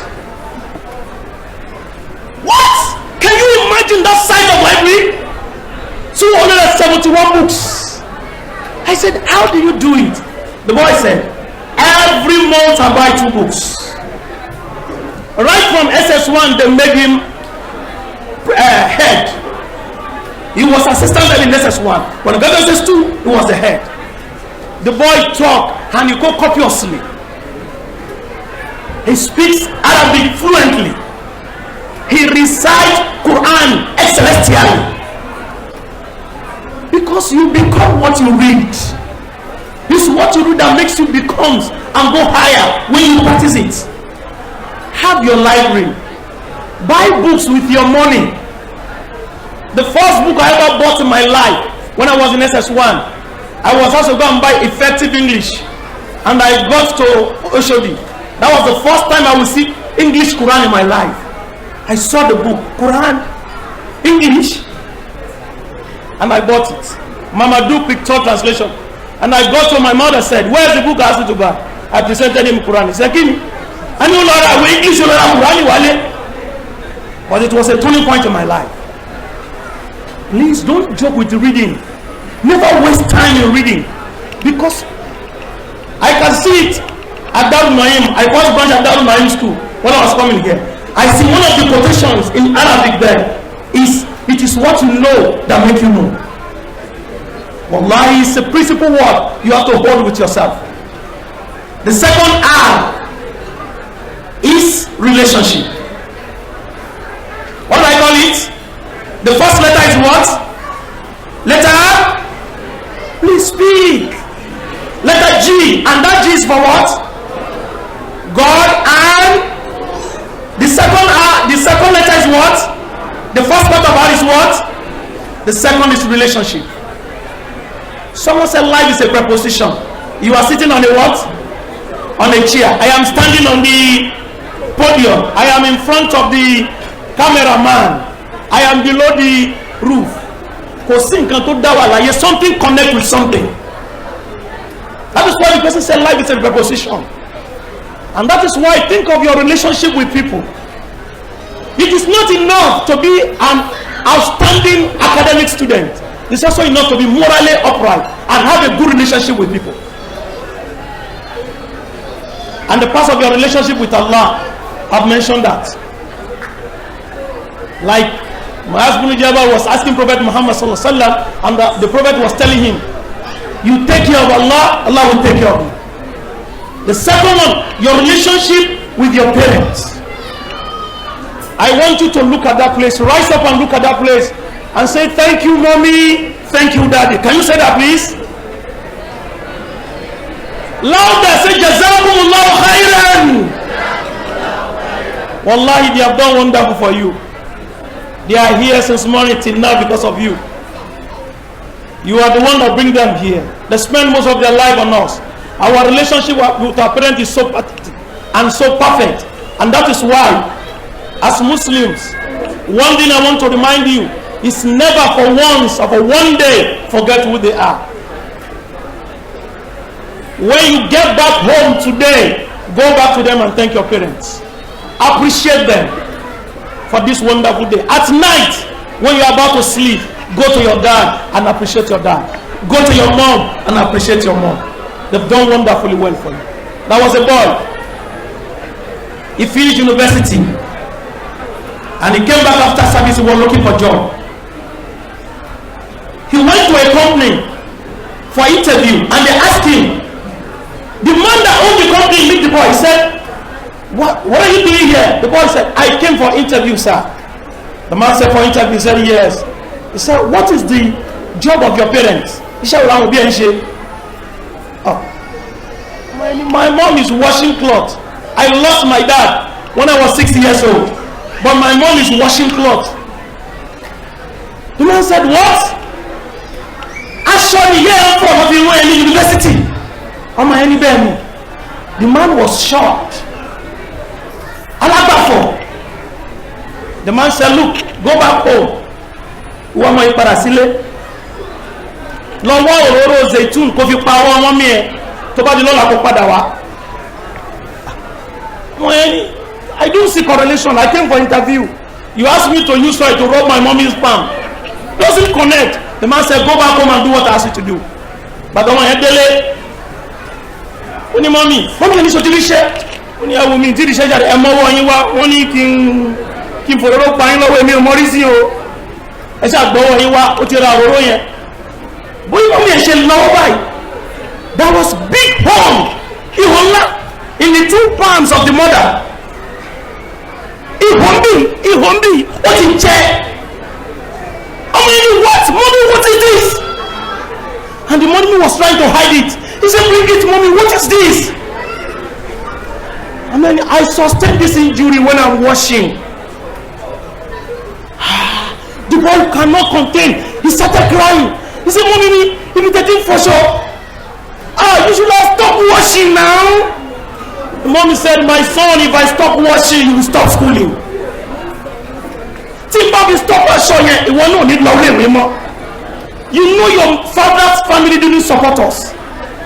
And the boy was crying. He said, Mom, my mom, I promise you I will do everything to get the right job and put you back in the place. You will stop this work. They got emotional. They hugged one another. The mother was crying, the son was crying. Ní ṣe lásán o, ẹ jèrè ọmọ o, gbogbo wàhálà tẹ́ ṣe lé wọn lórí ẹ jẹ́ láyé ẹ tún jèrè lálùkìyámà. The boy was crying the second day. The boy rushed down to the company, ran to the mother, to the man, to the company rather. He said, please, I need this job. Please. The man said, don't worry. Did you do what I asked you to do yesterday? The boy said, yes sir, I did. And the boy started crying. The man said, what happened? He said, I saw hole in the palms of my mother. She has been suffering because of me. The man said, it's okay, my son. It's okay, my son. And the man said, my son, you are not having interview again. He said, please, sir. The man said, wait. I am employing you to this company. The boy was happy. He said, oh, thank you, sir. Thank you. The man said, not only that, I am making you the managing director of this company. Allahu Akbar. Wallahi, like he said, birrul walidain. Do good to your parents so that you can succeed in life. But the boy said, sir, I don't have experience. I don't have experience. The man said, you have experience. In as much you can appreciate your mother, you will appreciate the junior staff. Allahu Akbar. Appreciation.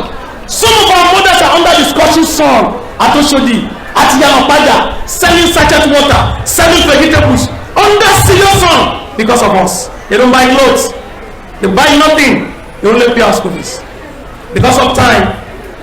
Lastly, your relationship with your teachers. I want you to look around and see your teachers around. And as well, I want you, when you are going home, thank your teachers. Wallahi, there's nothing like them. They show you the light. Teachers shows you in a simple way what you may not decipher from books. You may take a book and read and not understand. but teachers will guide you. And that is why the scholar of Islam said, if you don't have a teacher, shaitan will be your teacher. That's why you learn under the tutelage of someone. When we are in school, I remember when I was in school, I was a ringleader. Because if you are going through this door today, for what I want to say, you must go to someone and say, I'm very sorry. When I was in primary school, ringleader ni wa àwọn ọmọ fún teacher alórúkọ. Ani ya Igbo, Alolushi, ani your dear, ani Mr. Foka. Ìgbà tá secondary school, principal wa gangan, à ń pè ní bàbá ojú yọbọ. Ẹni tó ń kọ́ wa lá Greek, a pè ní Kofoshi. Igbo kan wà láàrin wọn teacher ni. Ó máa ń sọ pé àwọn èrè náà ni Mr. Ọ̀run ti ń bọ̀ o. That's Mr. Banjo used to beat us. We now say touch your toe. We call him Mr. Touch your toe, Mr. Foka. But all these teachers, they don't know. We call them like that. I know we don't have that in Daaru Naim. Okay, we have it. No, we don't have it. I know we do it, but we have to thank them. In fact, you have to appeal to them that I'm sorry. Wàhálà jẹ́ mo máa ń pè ní Mr. Foka foríjì mi ò ń jáde lẹ́nu o. Ó kú padà wá mọ́. Tètè yàtọ̀ náà foríjì kan foríjì ẹ̀. Because cannot deal to them. When I go to Awal Islam to teach as a teacher, when I go to Awal Islam College, my first month, still I'm teaching there, one boy was passing beside me and he was scratching his head. He said, "Oh, you go somebody." I said, "What?" Only master in call. No, it's not you. Wallahi, I knew he was talking to me. And I went to staff room. And then he went back. The next morning in the class, SS2 class. Say, "Master." Say, now. Sorry. What do you call Mr. Banjo? They say, where'd you go? I say, "Mashallah." What do you call our principal? They say, Oyifini. I say, "Okay." Anyway, they say we also have the Yarisi. I say, "Okay." What about me? They say, "Master, you don't have name." I say, no. I'm not beating anybody. It's just within. One boy just raised his hand. He said, "Master, you have name." See, hey, tell me. And the boy came outside. He just banged the table 3 times. 1, 2, 3. All of them at the say, "Oh, you koko samba." I said, "What? How about name? Oju yomo wambe, foka wambe. Tell me say you koko." They say, "Master, the first day you come to this school, you will say, 'You go there, you come here, you fry your face, you beat us.'" I say, "Okay." Wallahi, that day, I remember my primary school. I remember my secondary school. The way I name teachers. You may not be teachers. You will be top leaders. But beware, someone will name you something. It's not a cause. Except you say, "I'm sorry." And you know what happened? I now went back to the staff room and I look at my teachers, my colleague. I say, "Anyibo, Orojukoko, Oyifini." They say, "What are you saying, Mr. Davis?" The next day when I got to the assembly, I was going to work conducting assembly. I appealed to the person in charge. I said, "Please let me conduct assembly today." And I got to the assembly and all the students, our principal was looking at me. All the students, they say, "Master." Principal said, "Davis, what happened?" I said, "Nothing, man. Nothing." Because I knew they were laughing because I was doing what? I was smiling. At the same time, I changed my style. Before you leave this gate today, go to the teacher and say, "I'm very sorry." They will forgive us. Because of my time, I say G-R-E. The first part of the E is eat. And when we say eat what is right. None of you should taste anything intoxicating. Many students on social media, on Facebook, they kill themselves because of this thing. Allah will guide you. Please don't join them. The second part of that E is exercise. Every day we want to get strong body. I want to shake. I want to watch the light, baby. wọ́n ní nǹkan mẹ́jọ tánàbí tọrọ, nǹkan mẹ́jọ tánàbí tọrọ. I share that. One of it is strong body, and there's no best way to do it and to use it other than what? Exercise your body. The next letter is letter what? A. Aim high. Aim high. Tala fi sun yín láyé, tala ń wò láyé. Ẹ máa wá ronú báwo lẹ ṣe fẹ́ ga tó bẹ́ẹ̀ àbí tẹ́ ga jùlọ. The best students we know they aim high. Who was the first person that got to the moon? Can you remember the first person that got to the moon? Anybody? Anybody? Huh? Armstrong? Wallahi, it was not Armstrong. Wallahi, it was not Armstrong. Many of our stories have been doctored and changed. Muslims were the best at them. We are the best.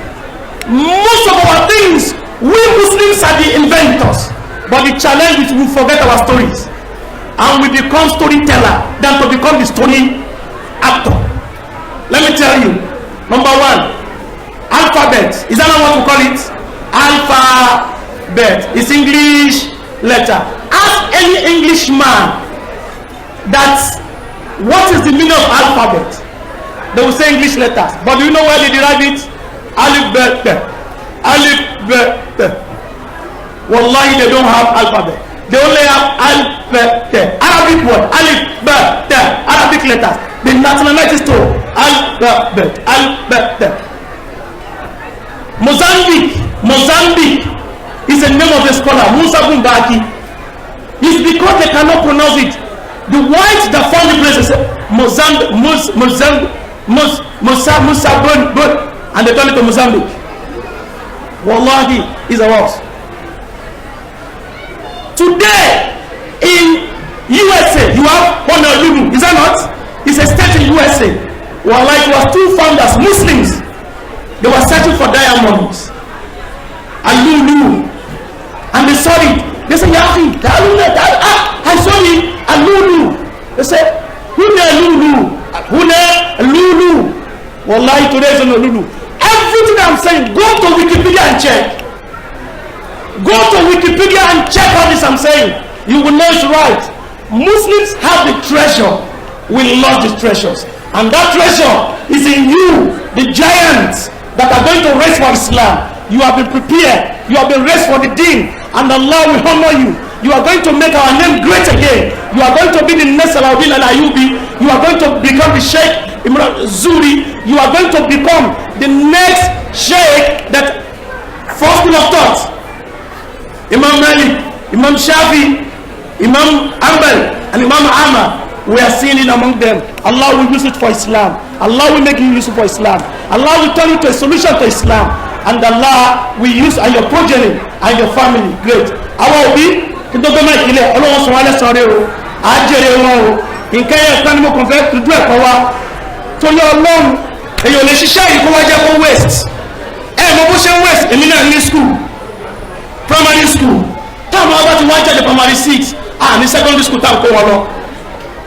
Láàrin ọdún méjì táwọn ẹgbẹ́ ti jáde pọ́tùpọ́tù wọ public school wọ́n lọ́yìn ọmọ ẹ̀ ti dìdàkúdà wọ́n ti yọjá àbúdá nù.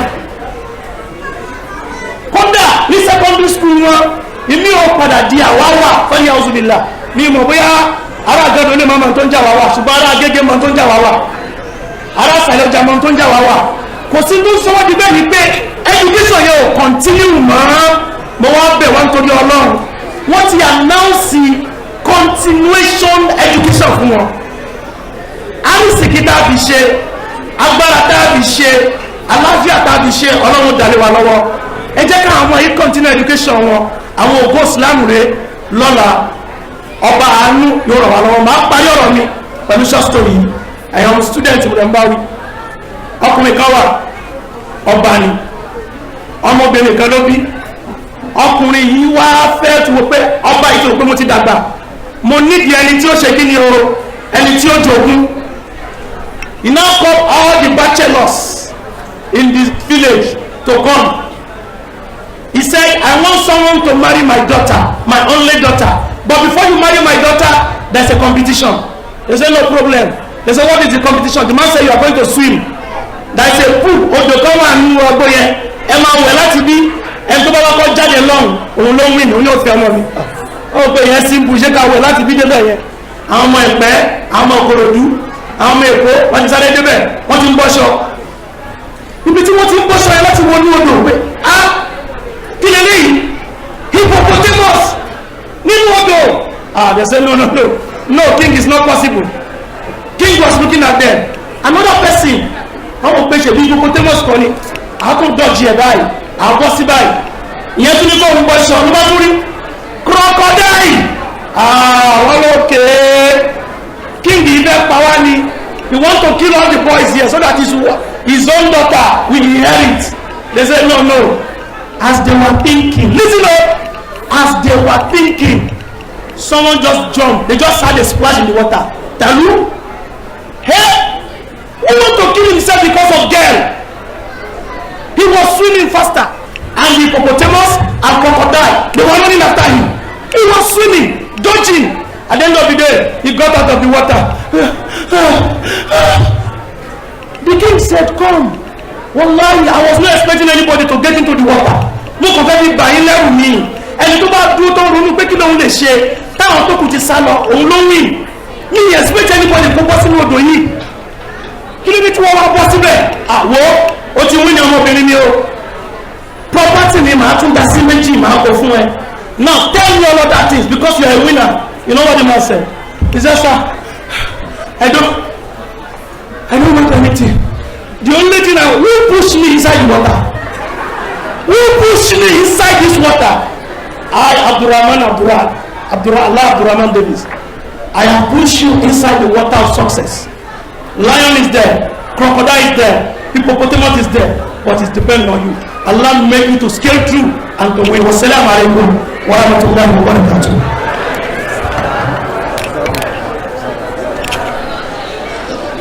Let's say Allahu Akbar. If you enjoy this lecture, please just say Allahu Akbar. Let's say it one more time. Let's say it again. Rasulullah said, tí wọ́n bá ṣòro fún yín kẹ́ dúpẹ́ tẹ́ ẹ̀ bá wà ní tẹ́ẹ̀kì dúpẹ́ just say jazakumullahu khair. We say jazakumullahu khair to our sheikh. Inshallah, we are going to present the lecture award to him, inshallah. This is the first time we will come to Daaru Naim. He has come to admonish our children because we have a program that we call what? Night counseling. The one that Saturday, remind me the name now. Counseling. So he has come before, and inshallah, I am telling him now. In fact, mo jíṣẹ́ àwọn ṣèkì fún yín pé láàrin ọ̀sẹ̀ tá a fẹ́ mú yìí àdélé ìtaàmù lẹ́yìn ẹ̀ nínú méjèèjì yẹn àtúfẹ́kẹ́ wá sí Daaru Naim. Tẹ́ ẹ bá láyé tẹ́lẹ̀ wọn ò bẹ́ẹ̀ ní sọ fáwọn ẹ wọ́n sọ fáwọn ṣèkì bẹ́ẹ̀ ń bọ̀ ẹ bá kọjú sáwọn ṣèkì bẹ́ẹ̀ ń bọ̀. Inshallah, okay, we were expecting me. Inshallah, we are going to present the award to our ustaz.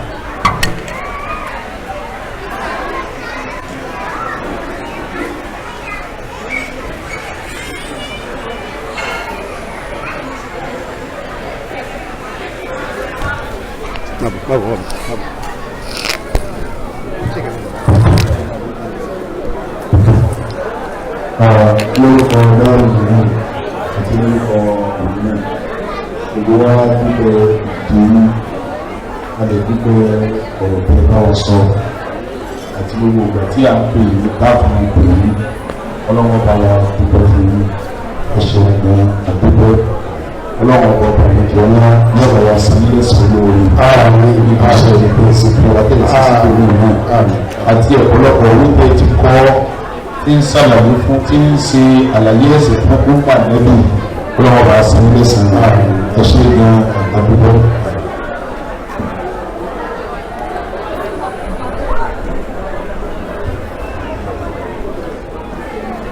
Jazakumullahu khair. Now, inshallah, we'll continue with our program. The next program on our agenda is to introduce to you our graduates. We have done that generally, but now it's going to be individual thing. Number 1 on the list.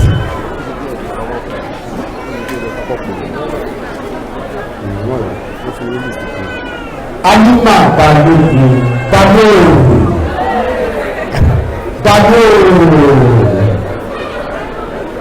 Alima Balogun.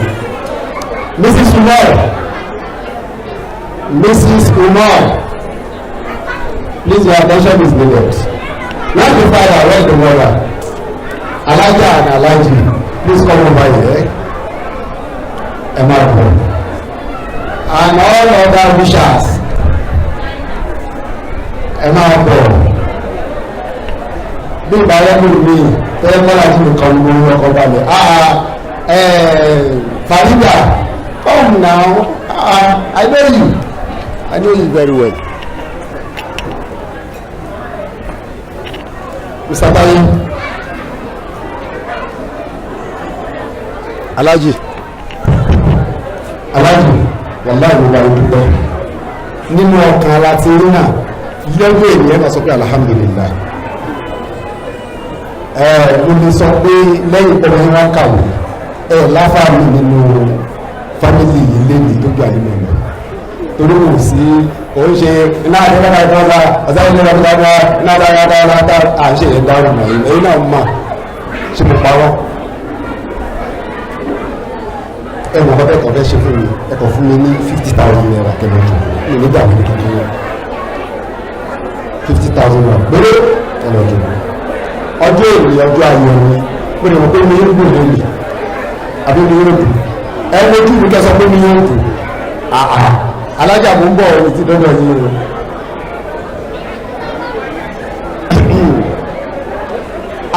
Have you come here to sit down? Look at this man. DJ. Ṣé wọ́n ṣàkádà bàbá yìí owó gbà? Mi ni wọ́n rẹ̀ ní bí ẹjọ́ rẹ̀ gbówó rẹ̀rìn àìrí ọ̀nà tó wà ní alájì tó ní ìta òwúrọ̀ rẹ̀.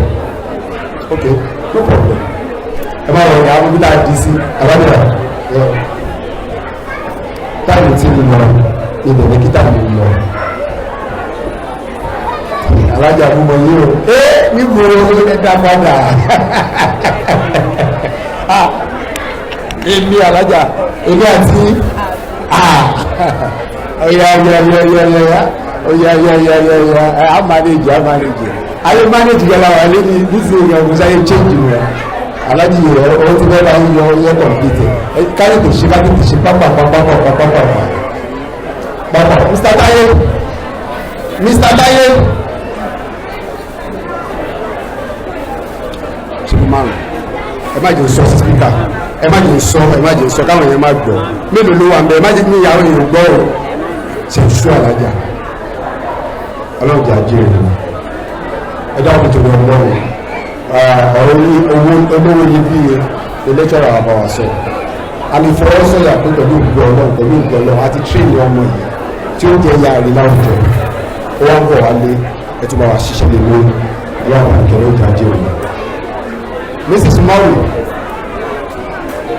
Apofai.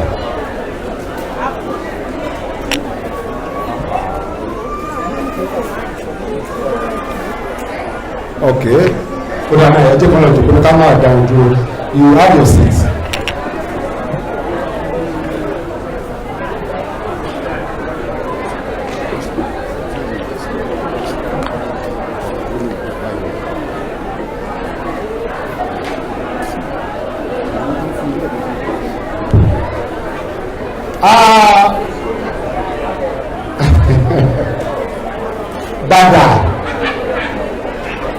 Bada.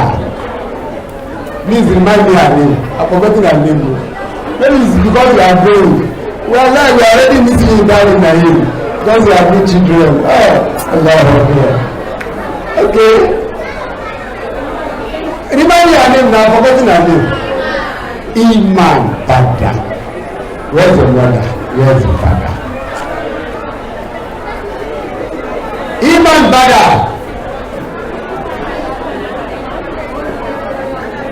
Iman Bada.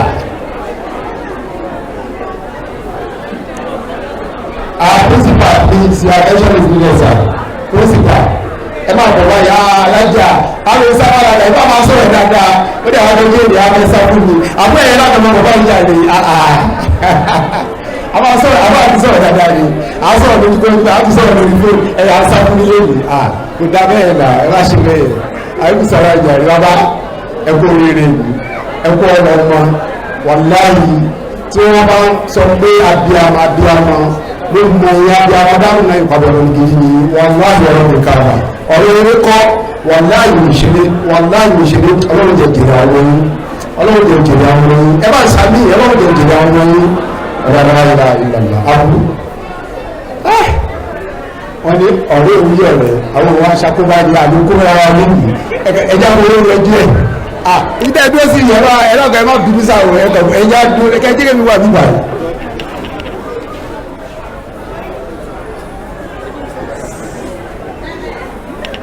ṣé ibi báyìí kìí ti bẹ̀rẹ̀ ní àbí báyìí ṣé kìí ṣe báyìí àbí báyìí ok àwọn tí tìbí sí yìí bá anyway 50,000 náà ní gbà mo jẹ́ jẹ́ láàbùnà mo jẹ́rìí kọ́lá ní ìwé kábí tí mo jẹ́rìí mo ìwé kà barakallahu ṣe ohun àbú àwọn àbú náà ní máa náwó náà àwọn àbúkọ́ ló máa náwó mo ti gbówó tọ́lọ́ ọ̀hún àbí àwọn àbúkọ́ ló máa náwó jáde àwọn mú ló máa náwó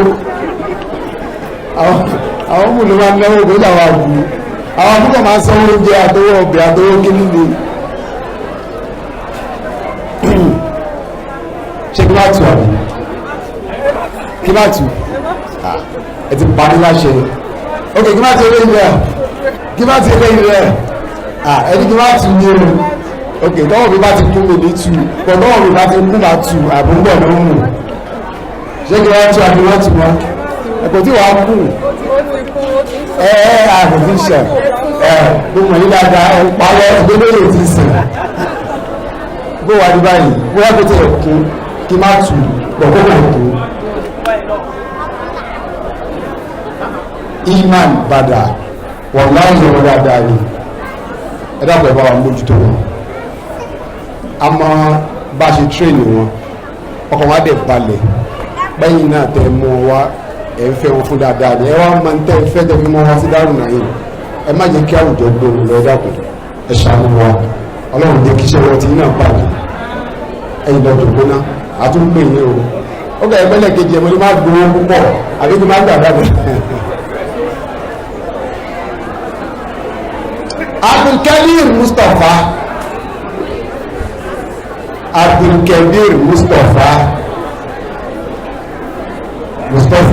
Abdulkadir bàbá jẹ́jẹ́ Abdulkadir Mustapha ẹ̀rọ àṣà.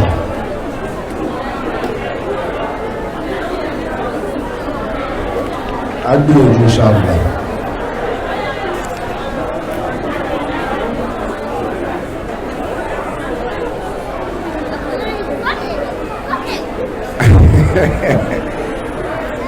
No ṣé kí ní ìgbòdè bẹ́ẹ̀ jẹ́ kí lọ bá wọn bẹ̀rẹ̀ o ọba ni wọ́n jẹ́ kí lọ bá wọn bẹ̀rẹ̀ o ẹ̀wà ẹ̀ má gbé ẹ̀wà níbi wa ẹ̀mí ò dáre níbo nígbà ìbá ṣe lẹ́wà fi kó mi ayé ìgbà ẹ̀ alájọ ẹ̀ máa bọ̀ mí báyìí jáde ẹ̀dẹ̀ àwọn máa ṣe báyìí ní níbi àti bẹ́ẹ̀ ìsọ̀rọ̀ kan wá níbi 3 months ago àbí 6 months ago Abdulkadir wà ní ibi báyìí tó ń ṣe haflatu ibtidai lẹ́nìí ó tún wọ́n gba certificate fún parisès 3 ẹ̀kọ́ olówó wọ́n láyé gbàgbé kó mo fẹ́ gbé ìgbóró ọ̀yìn náà wọ́n gbàgbé kó mo fẹ́ gbóró ọ̀yìn lọ́jọ́ tẹ́ bí ó láwọn tí wọ́n jẹ gbóró papọ̀ báyìí ẹ̀mọ́ tó wà lẹ́yìn ẹ̀dúgbò fọ́lọ̀ ìdànà ẹ bá tẹ̀lé ká sọ sórí púpọ̀ owó.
ọlọ́jọ́ ní ẹjẹ́ kó rẹwà o ire tètè àbọ̀.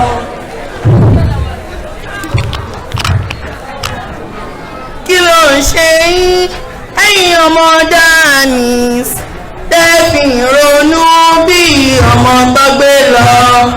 àwọn ẹ̀gbọ́n wa ló fẹ́ fi wá sílẹ̀ lọ tàbí ronú bí ọmọ tó gbé lọ. ẹ má jẹ́ ń gbọ́ páwọn ẹ̀gbọ́n wa wọ́n fẹ́ fi wá sílẹ̀ lọ tàbí ronú bí ọmọ tó gbé lọ. Let me sing the next one. ọdún mẹ́fà yìí ti pé ó ti pé ó tẹ́ mi lọ. ọdún mẹ́fà yìí ti pé ó ti pé ó tẹ́ mi lọ. òní lọ́jọ́ pé tẹ ó fi wá sílẹ̀ títí ọjọ́ táwọn tún pàdé olùgbò ṣe ẹ̀yìn ẹ̀gbọ́n olùgbò ṣe ẹ̀yìn ẹ̀gbọ́n ẹ̀yìn tí ọdún mẹ́fà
Àjọ ló pọ̀. Ìdùnnú gbèrègbèrè kò má bá yín. Ẹ̀yin ẹ̀gbọ́n wa. Ẹ̀yin tí yan wà dẹ́mi lọ. Olúwa ràn yín lọ́wọ́. Báwo nílé wẹ́wẹ́ yìí ó ṣe rí? Ìgbàdàn ni wọ́n ti fi wá sílẹ̀ lọ́wọ́. Ẹ̀rọ tí wà ó ẹ̀yìn tí yan wà ó òdìbò ṣe. Ẹ̀rọ tí wà ó ẹ̀yìn tí yan wà ó òdìbò ṣe. Ẹ̀rọ tí wà ó ẹ̀yìn tí yan wà ó òdìbò ṣe. Ẹ̀rọ tí wà ó ẹ̀yìn tí yan wà ó òdìbò ṣe. Ó dìgbà ó dàbọ̀ k'Ọlọ́run ṣọ́pàdé wa. Káríra pẹ̀láyọ̀ ká má máa sunkún ara wa. Ó dìgbà ó dàbọ̀ k'Ọlọ́run ṣọ́pàdé wa. Káríra pẹ̀láyọ̀ ká má máa sunkún ara wa.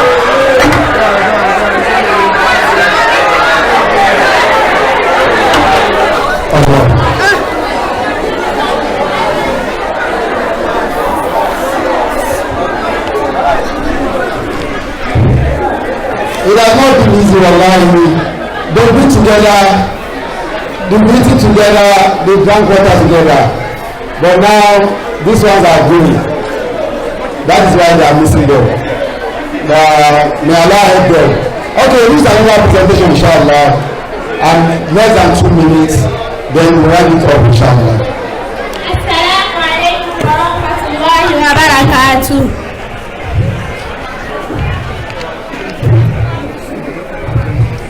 I am Malik Konija.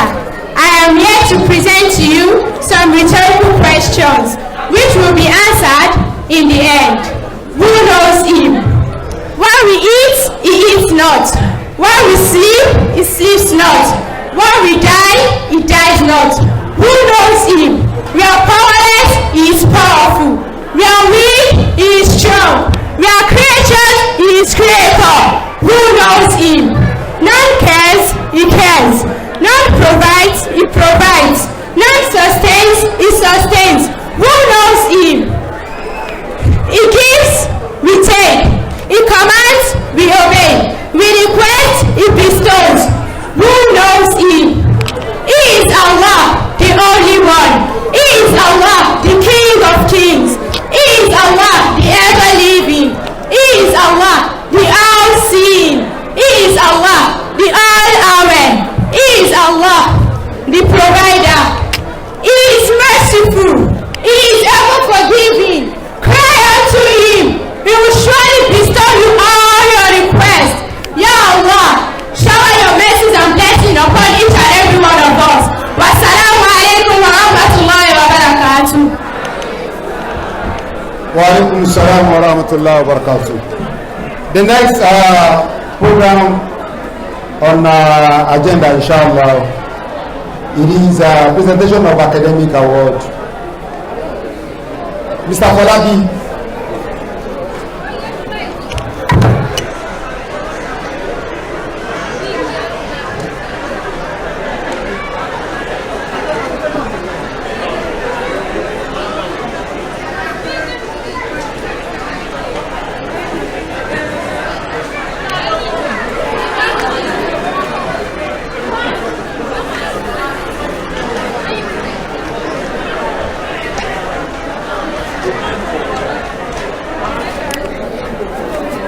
Mr. Falabi.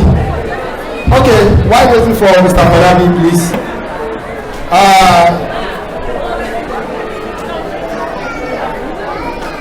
The head-boy speech, inshallah, by Abdul Muiz Oshinowo.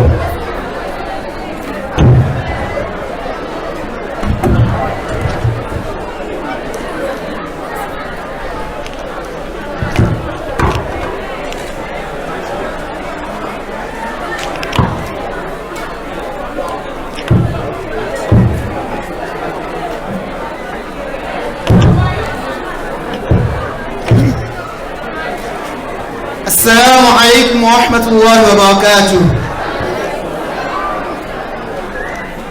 My name is Abdul Moise Oshinowo, and I stand here as the head boy of Daaru Naim International College for the year 2021. I just wrote this speech to express my gratitude to some set of people.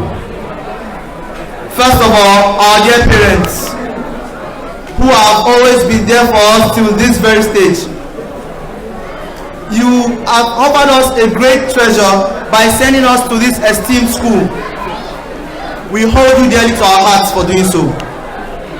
But not only that, right from our point of birth till when we could walk, we could talk, then when we entered secondary school, when we became mature, up to this stage, may Allah put His barakah in every drop of sweat, every tear shed, every footstep taken, every penny spent, every joule of energy exercised.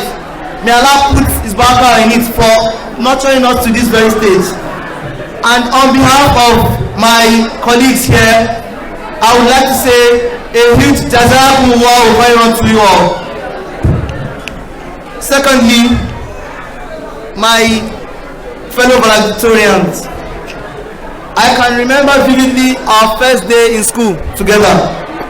Most of us were total strangers from each other. But now I feel very honored to call you all my friends. It's been a pleasure riding this far with you. I mean, we smiled and frowned at each other, we cried and laughed together, we rose and fell together. But well, after all has been said and done, well, we are still together, right? Well, truly, this life is just like a movie, and we've seen a lot of things together. And you know, it's something that people usually say that you have to pray for your enemies a lot. But actually, I think that one should pray for their friends, because they're a blessing. You're all my blessing, and I'm very grateful. Also, I would like to commend our very teachers. Our teachers, I hail you all. You've all proven to be the reincarnations of knowledge, as you've shown your competence in your respective fields of study. Well, without you, we won't be here where we are today. Because the Prophet ﷺ, he said, Inna al-ulama al-anbiya. He said that the teachers, the scholars, they inherited from the prophets. وَإِنَّ الْأَنْبِيَاءَ لَمْ يُوَرِثُوا دِينَارًا وَلَا دِرْهَمًا. But they did not inherit any gold or silver or money or any something like that. But they actually inherited knowledge. And he said, وَمَنْ أَخَذَ بِالْعِلْمِ فَقَدْ أَخَذَ بِحَظٍّ وَافِرٍ. He said, this knowledge that the child inherited, whoever possesses this knowledge, the person has indeed possessed a valuable treasure. We are very grateful as you have passed on this valuable treasure of yours. You've passed it on to us, and may Allah grant you all success in this life and the hereafter, and may you put back in all your efforts. Well, finally, I would like to say jazakumullahu khairan to the members of the management, the principal, the admin officer, and our very own Abu Imran, and other members of the Daaru Naim family. Well, since he is absent, but even though he is absent, I would like to say a huge jazakumullahu khairan to the man who made it all happen, the man who put the strings together. Our Sheikh Imran Abdul Majid Eleha. جزاkumullahu khairan. ربنا تقبل منا إنك أنت السميع الدعاء وتب علينا يا مولانا إنك أنت التواب الرحيم. ربنا آتنا في الدنيا حسنة وفي الآخرة حسنة وقنا عذاب النار. الحمد لله والصلاة والسلام على رسول الله وعلى آله وصحبه وجميع من والاه. ها قد انطوت مرحلة من مراحل حياتنا كان فيها الجد والاجتهاد رفيقا لنا على الدوام، وما أجمل أن يرى المرء حصاد سنوات الاجتهاد وسعيا نحو التوفق ينتهي بفرح وتألق فرحة النجاح والتخرج شعور لا يعرف قيمته إلا من عاشه، فهو ثمار الاجتهاد في التدريس وسهر الليالي. وحق لنا واجب علينا أن نؤدي واجب الشكر، وهو ما أمرنا ديننا الحنيف. فنشكر كل من ساهم في أن نصل إلى هذه المرحلة من حياتنا. كل التوفيق والاحترام إلى أصدقائي وزملائي الكرام. السلام عليكم ورحمة الله وبركاته.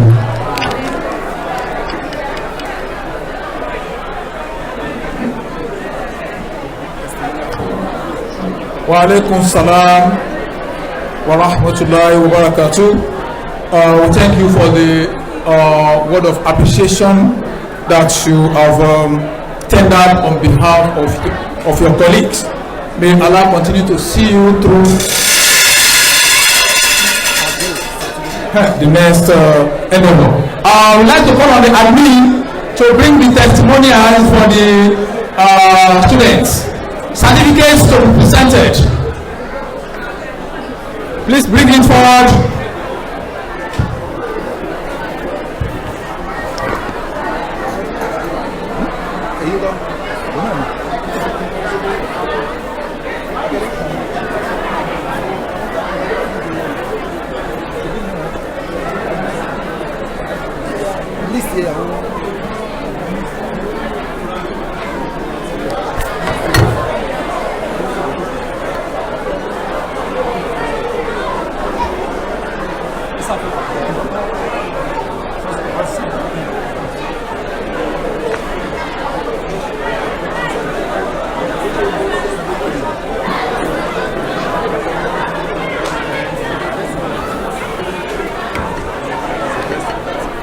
Okay, inshallah, after the presentation of our award, we will round it up